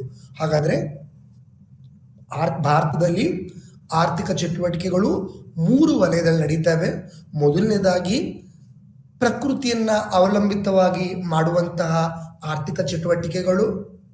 ಎರಡನೇದು ಆ ಪ್ರಕೃತಿಯಿಂದ ಬಂದಂತಹ ಕಚ್ಚಾ ಪದಾರ್ಥಗಳನ್ನ, ಕಚ್ಚಾ ವಸ್ತುಗಳನ್ನ ನಾವು ಪರಿಪೂರ್ಣ ವಸ್ತುಗಳನ್ನಾಗಿ ಪರಿವರ್ತಿಸಿ ಅವುಗಳನ್ನ ನಾವು ಬೇಕಾಗಿರುವ ಒಂದು ಗ್ರಾಹಕರಿಗೆ ಕೊಡುವಂಥದ್ದು ಎರಡನೇ ವಲಯ, ಅದು ದ್ವಿತೀಯ ವಲಯ. ತೃತೀಯ ವಲಯ ಇದು ಪೂರ್ತಿ ಸೇವೆಯ ಕೊಡುವುದರ ಬಗ್ಗೆ ಒಳಗೊಂಡಿರುವಂತಹ ವಲಯ ಯಾವುದು ಅಂತಂದ್ರೆ ತೃತೀಯ ವಲಯ. ತೃತೀಯ ವಲಯ ಆರ್ಥಿಕ ವಲಯದಲ್ಲಿ ಪ್ರಾಥಮಿಕ ವಲಯ, ದ್ವಿತೀಯ ವಲಯ, ತೃತೀಯ ವಲಯ. ಆರ್ಥಿಕ ಚಟುವಟಿಕೆಗಳನ್ನ 3 ಗುಂಪುಗಳಾಗಿ ವಿಂಗಡಿಸಲಾಗಿದೆ. ಅಂದ್ರೆ ನಾವು ಈ ಆರ್ಥಿಕ ಚಟುವಟಿಕೆಗಳು ಈ ವಲಯಗಳಲ್ಲಿ ನಡೀತವೆ, ಬಟ್ ಅದರಲ್ಲಿ ಗುಂಪುಗಳನ್ನು ಕೂಡ ನಾವು ಸಪರೇಟ್ ಮಾಡ್ತೀವಿ. ಯಾವುದು ಅಂತಂದ್ರೆ ವ್ಯಾಪಾರ, ವೃತ್ತಿ, ಉದ್ಯೋಗಿ. ಅಂದ್ರೆ ಆರ್ಥಿಕ ಚಟುವಟಿಕೆಗಳಲ್ಲಿ ಮಾನವ 3 ಗುಂಪುಗಳು ಸೇರ್ಕೋಬೇಕಾಗತ್ತೆ. ಒಂದು ವ್ಯಾಪಾರ, ಒಂದು ವೃತ್ತಿ, ಒಂದು ಉದ್ಯೋಗಿ. ವ್ಯಾಪಾರ ಅಂತಂದ್ರೆ ಆತ ವೃತ್ತಿ ಉದ್ಯೋಗಿ ಬಿಟ್ಟು ಇನ್ನೇನೇ ಆರ್ಥಿಕ ಚಟುವಟಿಕೆ ಮಾಡಿದ್ರು ಅದು ವ್ಯಾಪಾರನೇ, ಕರೆಕ್ಟ್ ಅಲ್ವಾ? ಮಾನವ ಆರ್ಥಿಕ ಚಟುವಟಿಕೆಗಳಲ್ಲಿ ಭಾಗವಹಿಸ್ತಾನೆ ಅಂತಂದ್ರೆ ಅದು ಈ 3 ಗುಂಪಲ್ಲೇ ಇರಬೇಕು. ಇಲ್ಲ ಒಂದು ವೃತ್ತಿ ಮಾಡಬೇಕು. ಎಕ್ಸಾಂಪಲ್ ಡಾಕ್ಟರ್ ಆಗಿರ್ಬೋದು, ಲಾಯರ್ಸ್ ಆಗಿರ್ಬೋದು, ಚಾರ್ಟೆಡ್ ಅಕೌಂಟೆಂಟ್ಸ್ ಆಗಿರ್ಬೋದು, ಪ್ರೊಫೆಸರ್ಗಳಾಗಿರ್ಬೋದು, ಇವರೆಲ್ಲ ಒಂದು ವೃತ್ತಿ ಮಾಡ್ಕೊಂಡಿದ್ದಾರೆ. ಒಂದು ವಿಶೇಷ ಜ್ಞಾನವನ್ನ ಪಡ್ಕೊಂಡು ಆ ಒಂದು ಜ್ಞಾನದ ಮುಖಾಂತರ ಒಂದು ಸೇವೆ ಕೊಡುವಂಥದ್ದು. ಆ ವೃತ್ತಿ ಮುಖಾಂತರ ಆರ್ಥಿಕ ಚಟುವಟಿಕೆ ಮಾಡ್ತಾರೆ. ಇನ್ನೊಂದು ಉದ್ಯೋಗಿ, ಏನು ಒಂದು ಕೆಲಸ ಮಾಡಿ ಆ ಕೆಲಸಕ್ಕೆ ಪ್ರತಿಫಲವಾಗಿ ಅವರು ಸಂಬಳವನ್ನು ತೆಗೆದುಕೊಳ್ಳುವಂಥದ್ದು ಎರಡನೇ ಒಂದು ಆರ್ಥಿಕ ಚಟುವಟಿಕೆ ಗುಂಪು. ಈ ಎರಡನ್ನೂ ಮಾಡ್ದಿರಾ ನೀನೇನಾದ್ರೂ ಆರ್ಥಿಕ ಚಟುವಟಿಕೆ ಮಾಡ್ತಾ ಇದೀಯ ಅಂತಂದ್ರೆ ಆರ್ಥಿಕೇತರ ಚಟುವಟಿಕೆ ಸೆಕೆಂಡ್ರಿ. ಆರ್ಥಿಕೇತರ ಚಟುವಟಿಕೆ ಅಂದ್ರೆ ಅದು ಬೇರೆ. ಪ್ರೀತಿಯಿಂದ ಮಾಡುವಂಥದ್ದು, ವಾತ್ಸಲ್ಯದಿಂದ ಮಾಡುವಂಥದ್ದು, ಭಕ್ತಿಯಿಂದ ಮಾಡುವಂಥದ್ದು, ದೇಶಭಕ್ತಿಯಿಂದ ಮಾಡುವಂಥದ್ದು. ಬಟ್ ಆರ್ಥಿಕ ಚಟುವಟಿಕೆಗಳಲ್ಲಿ ವೃತ್ತಿ ಉದ್ಯೋಗ ಎರಡನ್ನೂ ಬಿಟ್ಟು ನೀನು ಏನೋ ಮಾಡಿದ್ಯಾ ಹಣವನ್ನ ಸಂಪಾದಿಸೋದಿಕ್ಕೆ, ಸಂಪತ್ತನ್ನು ಸಂಪಾದಿಸೋದಿಕ್ಕೆ ಅಂದ್ರೆ ಅದು ವ್ಯಾಪಾರವೇ, ಅದು ವ್ಯಾಪಾರನೇ, ಅದು ಉದ್ಯಮನೇ, ಅದು ವಾಣಿಜ್ಯನೇ. ಸೊ ಅದರಿಂದ ಆರ್ಥಿಕ ಚಟುವಟಿಕೆಗಳನ್ನ ಮಾನವ 3 ಗುಂಪುಗಳಲ್ಲಿ ಮಾಡ್ಲಿಕ್ಕೆ ಇಷ್ಟಪಡ್ತಾರೆ. ಅದು ವ್ಯಾಪಾರ, ವೃತ್ತಿ, ಉದ್ಯೋಗ. ಸೊ ಈ 3ಅನ್ನ ನಾವು ಗುಂಪುಗಳಾಗಿ ವಿಂಗಡಿಸಿ ಆರ್ಥಿಕ ಚಟುವಟಿಕೆಗಳನ್ನ ಒಳಗೊಳಿಸಿರ್ತೀವಿ. ವ್ಯಾಪಾರ ಅಂದ್ರೆ ಏನ್ ಸರ್ ಹಾಗಾದ್ರೆ? ಎಸ್, ನಮ್ಗೆ ಅಡಿ ಗೊತ್ತಾಗಿದೆ. ವ್ಯಾಪಾರ ಅಂತ ಆರ್ಥಿಕ ಚಟುವಟಿಕೆಗಳಂದ್ರೆ ಏನು? ಲಾಭ ಗಳಿಸೋ ಉದ್ದೇಶ. ಆರ್ಥಿಕ ಚಟುವಟಿಕೆ ಮಾಡೋದು ಮೇನ್ ಉದ್ದೇಶ ಲಾಭ ಗಳಿಸುವ ಉದ್ದೇಶ. ಹಾಗಾದ್ರೆ ಆರ್ಥಿಕ ಚಟುವಟಿಕೆಯ ಒಂದು ಭಾಗ ಯಾವುದು? ವ್ಯಾಪಾರ. ವ್ಯಾಪಾರದ ಉದ್ದೇಶವೂ ಕೂಡ ಲಾಭ ಗಳಿಸುವ ಉದ್ದೇಶನೇ, ಹೌದಲ್ವಾ? ಹಾಗಾದ್ರೆ ವ್ಯಾಪಾರದ ಉದ್ದೇಶ ಲಾಭ ಗಳಿಸುವ ಉದ್ದೇಶ. ವ್ಯಾಪಾರ ಅಂದ್ರೆ ಏನು? ವ್ಯಾಪಾರ ಅಂದ್ರೆ ಏನು ಇಲ್ಲ, ಉತ್ಪಾದನೆ ಮಾಡುವಂಥದ್ದು. ಅದು ಸೇವೆಗಳಾಗಿರ್ಬೋದು, ಸರಕುಗಳಾಗಿರ್ಬೋದು. ಮಾನವ ಬಯಸುವ ಸರಕುಗಳನ್ನ, ಗ್ರಾಹಕ ಬಯಸುವ ಸರಕುಗಳನ್ನ, ಸೇವೆಗಳನ್ನ ಉತ್ಪಾದನೆ ಮಾಡಿ ಅವುಗಳನ್ನ ಸಮಯಕ್ಕೆ ತಕ್ಕಂತೆ ಗ್ರಾಹಕರಿಗೆ ಒದಗಿಸುವಂತ ಒಂದು ಚಟುವಟಿಕೆ, ಅದನ್ನೇ ಅಂತ ಕರಿತೀವಿ ಅಂತಂದ್ರೆ ವ್ಯಾಪಾರ. ಕ್ಲಿಯರ್? ಇದರ ಉದ್ದೇಶ ಲಾಭ ಗಳಿಸುತ್ತೆ. ಬಟ್ ಇಲ್ಲಿ ನೀವು ಸೇವೆಯನ್ನು ತಗೋಬಹುದು ಅಥವಾ ಸರಕುಗಳನ್ನು ತಗೋಬಹುದು. ವ್ಯಾಪಾರ ಅಂತಂದ್ರೆ ಬರೀ ಸರಕು ಕೊಡುವಂಥದ್ದು ಅಷ್ಟೇ ಅಲ್ಲ, ಬರೀ ಸೇವೆ ಕೊಡುವಂಥದ್ದು ಅಷ್ಟೇ ಅಲ್ಲ. ಅದು ಸರಕನ್ನಾದ್ರೂ ಒಳಗೊಂಡಿರ್ಬೋದು, ವ್ಯಾಪಾರ ಸೇವೆಗಳನ್ನಾದ್ರೂ ಒಳಗೊಂಡಿರ್ಬೋದು. ಮನುಷ್ಯನಿಗೆ, ಗ್ರಾಹಕನಿಗೆ ಸಮಾಜದಲ್ಲಿ ಏನ್ ಬೇಕು ಅವನು ತೃಪ್ತಿ ಪಡ್ಲಿಕ್ಕೆ, ಅವರ ಬೇಡಿಕೆಗೆ ಅನುಗುಣವಾಗಿ ಅವನಿಗೆ ಬೇಕಾಗಿರುವಂತಹ ಸರಕಾಗಿರ್ಬೋದು, ಸೇವೆಗಳನ್ನಾಗಿರ್ಬೋದು, ಅವುಗಳನ್ನ ತಿಳಿದುಕೊಂಡು ಅವುಗಳನ್ನು ಉತ್ಪಾದನೆ ಮಾಡಿ ಸರಿಯಾದ ಸಮಯಕ್ಕೆ ತಕ್ಕಂತೆ ಅವನಿಗೆ ಪೂರೈಸುವಂತ ಒಂದು ಚಟುವಟಿಕೆ ಇದೆಯಲ್ವಾ, ಒಂದು ಚಟುವಟಿಕೆ ಉದ್ದೇಶ ಲಾಭ ಗಳಿಸುವಂಥದ್ದು. ಬಟ್ ಆ ಚಟುವಟಿಕೆ ಯಾವುದು ಅಂದ್ರೆ ವ್ಯಾಪಾರ. ಕರೆಕ್ಟ್? ಸೊ ಇದಕ್ಕೆ ಎಕ್ಸಾಂಪಲ್ ತುಂಬಾ ಕಾರ್ಖಾನೆಗಳಿವೆ. ಕ್ಲಿಯರ್? ತುಂಬಾ ಸರ್ವಿಸ್ ಸೆಕ್ಟರ್ ಅಂತೂ ಕೂಡ ತುಂಬಾ ಉದ್ಯಮಗಳಿವೆ. ಇವೆಲ್ಲವೂ ಕೂಡ ಏನ್ ಮಾಡ್ತಾರೆ ಅಂದ್ರೆ ವ್ಯಾಪಾರ. ಬೇಕಾಗಿರುವುದನ್ನ ಸರಿಯಾದ ಸಮಯಕ್ಕೆ ಉತ್ಪಾದನೆ ಮಾಡಿ ಅದನ್ನ ಪೂರೈಸುವಂಥದ್ದು ವ್ಯಾಪಾರ, ಉದ್ಯಮ ಅಂತ ಕರಿತೀವಿ. ಇದು ಮೊದಲನೇ ಆರ್ಥಿಕ ಚಟುವಟಿಕೆ. ವೃತ್ತಿ, ಇದು ಕೂಡ ಆರ್ಥಿಕ ಚಟುವಟಿಕೆ. ಇಲ್ಲೂ ಕೂಡ ಒಂದು ಆದಾಯವನ್ನ ನಾವು ಎಕ್ಸ್ಪೆಕ್ಟ್ ಮಾಡ್ತಾ ಇರ್ತೀವಿ. ಬಟ್ ಇದ್ಯಾವ ರೀತಿ ಚಟುವಟಿಕೆ ಅಂದ್ರೆ ವೃತ್ತಿ. ನಮ್ಮ ವೃತ್ತಿಯನ್ನ ಮಾಡಿ ನಾವು ಏನನ್ನಾದ್ರೂ ಕೂಡ ಎಕ್ಸ್ಪೆಕ್ಟೇಷನ್ ಮಾಡಿದ್ರೆ ಅದನ್ನೆಂತ ಕರಿತೀವಿ ನಾವು? ವೃತ್ತಿ ಅಂತ ಕರಿತೀವಿ. ಇಲ್ಲಿ ವೃತ್ತಿ ಅಂತಂದ್ರೆ ವಿಶೇಷವಾದಂತ ಸ್ವಭಾವ, ವಿಶೇಷವಾದಂತ ಜ್ಞಾನವನ್ನ ಒಳಗೊಂಡಿರುವಂತ ವೃತ್ತಿ ಅದು. ಎಕ್ಸಾಂಪಲ್ ವೈದ್ಯರು, ವಕೀಲರು, ಚಾರ್ಟೆಡ್ ಅಕೌಂಟೆಂಟ್ಗಳು, ಶಿಕ್ಷಕರು, ಈ ರೀತಿ ಹಲವಾರು ವೃತ್ತಿಯ ಅವಲಂಬಿತವಾಗಿರುವಂತ ವ್ಯಕ್ತಿಗಳಿದ್ದಾರೆ. ಅವರು ಆ ವೃತ್ತಿಗಳನ್ನ ಮಾಡಿ ಅವರಿಗೆ ಬೇಕಾಗುವಂತ ಹಣವನ್ನು ಏನ್ ಮಾಡ್ತಾರೆ? ಅವರು ಸಂಗ್ರಹ ಮಾಡ್ತಾರೆ. ಯಾಕಂದ್ರೆ ಅವರ ಜೀವನವನ್ನು ನಡೆಸಲಿಕ್ಕೆ, ಅವ್ರ ಸಂಪತ್ತನ್ನು ಗಳಿಸ್ಲಿಕ್ಕೆ. ಇದನ್ನ ನಾವೆಂತ ಕರಿತೀವಿ ಅಂದ್ರೆ ವೃತ್ತಿಪರ ಜ್ಞಾನವನ್ನ ಉಳ್ಳವರು, ವಿಶೇಷ ಸ್ವಭಾವವನ್ನ ತಿಳ್ಕೊಂಡಿರುವಂತವರು, ತಮ್ಮ ವೃತ್ತಿಯನ್ನ ಸಲ್ಲಿಸಿ, ಸೇವೆಗಳನ್ನ ಸಲ್ಲಿಸಿ, ಅವ್ರು ಏನು ಆದಾಯವನ್ನ ಅಥವಾ ಸಂಬಳವನ್ನ ಅಥವಾ ಆ ಶುಲ್ಕ, ಇದರಲ್ಲಿ ಬಹುಶಃ ನಾವು ಶುಲ್ಕ ಅಂತ ವರ್ಡ್ ಅನ್ನು ನಾವು ಯೂಸ್ ಮಾಡೋದು ಬಹಳ ವಿಶೇಷ. ಆ ವೃತ್ತಿಗೆ, ಆ ವೃತ್ತಿ ಬೋಧನೆಗೆ, ಆ ತರಬೇತಿಗೆ ನಾವೇನು ಶುಲ್ಕ ತಗೋತೀವಿ, ಇದು ಕೂಡ ಆರ್ಥಿಕ ಚಟುವಟಿಕೆಗಳ ಇನ್ನೊಂದು ಭಾಗ. ಇದಕ್ಕೆ ಎಕ್ಸಾಂಪಲ್ ವೈದ್ಯರು, ವಕೀಲರು, ಚಾರ್ಟೆಡ್ ಅಕೌಂಟೆಂಟ್ಗಳಾಗಿರ್ಬೋದು, ಈ ರೀತಿ ಹಲವಾರು ಇರುತ್ತವೆ. ಇದು ಎರಡನೆಯ ಆರ್ಥಿಕ ಚಟುವಟಿಕೆ. ಮೂರನೆಯ ಆರ್ಥಿಕ ಚಟುವಟಿಕೆ ಭಾರತದಲ್ಲಿ ಬಹುಶಃ ಈ ಉದ್ಯೋಗಿಗಳು ಇರುವಂತದ್ದೇ ಭಾರತ ದೇಶದಲ್ಲಿ ಅತಿ ಹೆಚ್ಚು, ಜನಸಂಖ್ಯೆನೂ ಕೂಡ ಅತಿ ಹೆಚ್ಚಿದೆ, ಉದ್ಯೋಗಿಗಳು ಕೂಡ ಇದ್ದಾರೆ. ಅಂದ್ರೆ ಭಾರತದಲ್ಲಿ ಜನಸಂಖ್ಯೆ ಹೆಚ್ಚಾಗಿದೆ. ಆ ಹೆಚ್ಚು ಜನಸಂಖ್ಯೆಯಲ್ಲಿ ತುಂಬಾ ಜನಗಳು, ಅತಿ ಹೆಚ್ಚು ಜನಸಂಖ್ಯೆ ಅವಲಂಬಿತವಾಗಿರುವಂತಹ ಆರ್ಥಿಕ ಚಟುವಟಿಕೆ ಯಾವುದು ಅಂದ್ರೆ ಉದ್ಯೋಗ. ನೀವು ಕೇಳ್ಬೋದು, ಯಾಕೆ ಉದ್ಯೋಗವನ್ನೇ ತುಂಬಾ ಅವಲಂಬಿತವಾಗಿದ್ದಾರೆ? ವೃತ್ತಿಗೆ ವಿಶೇಷ ಸ್ವಭಾವ ಬೇಕು.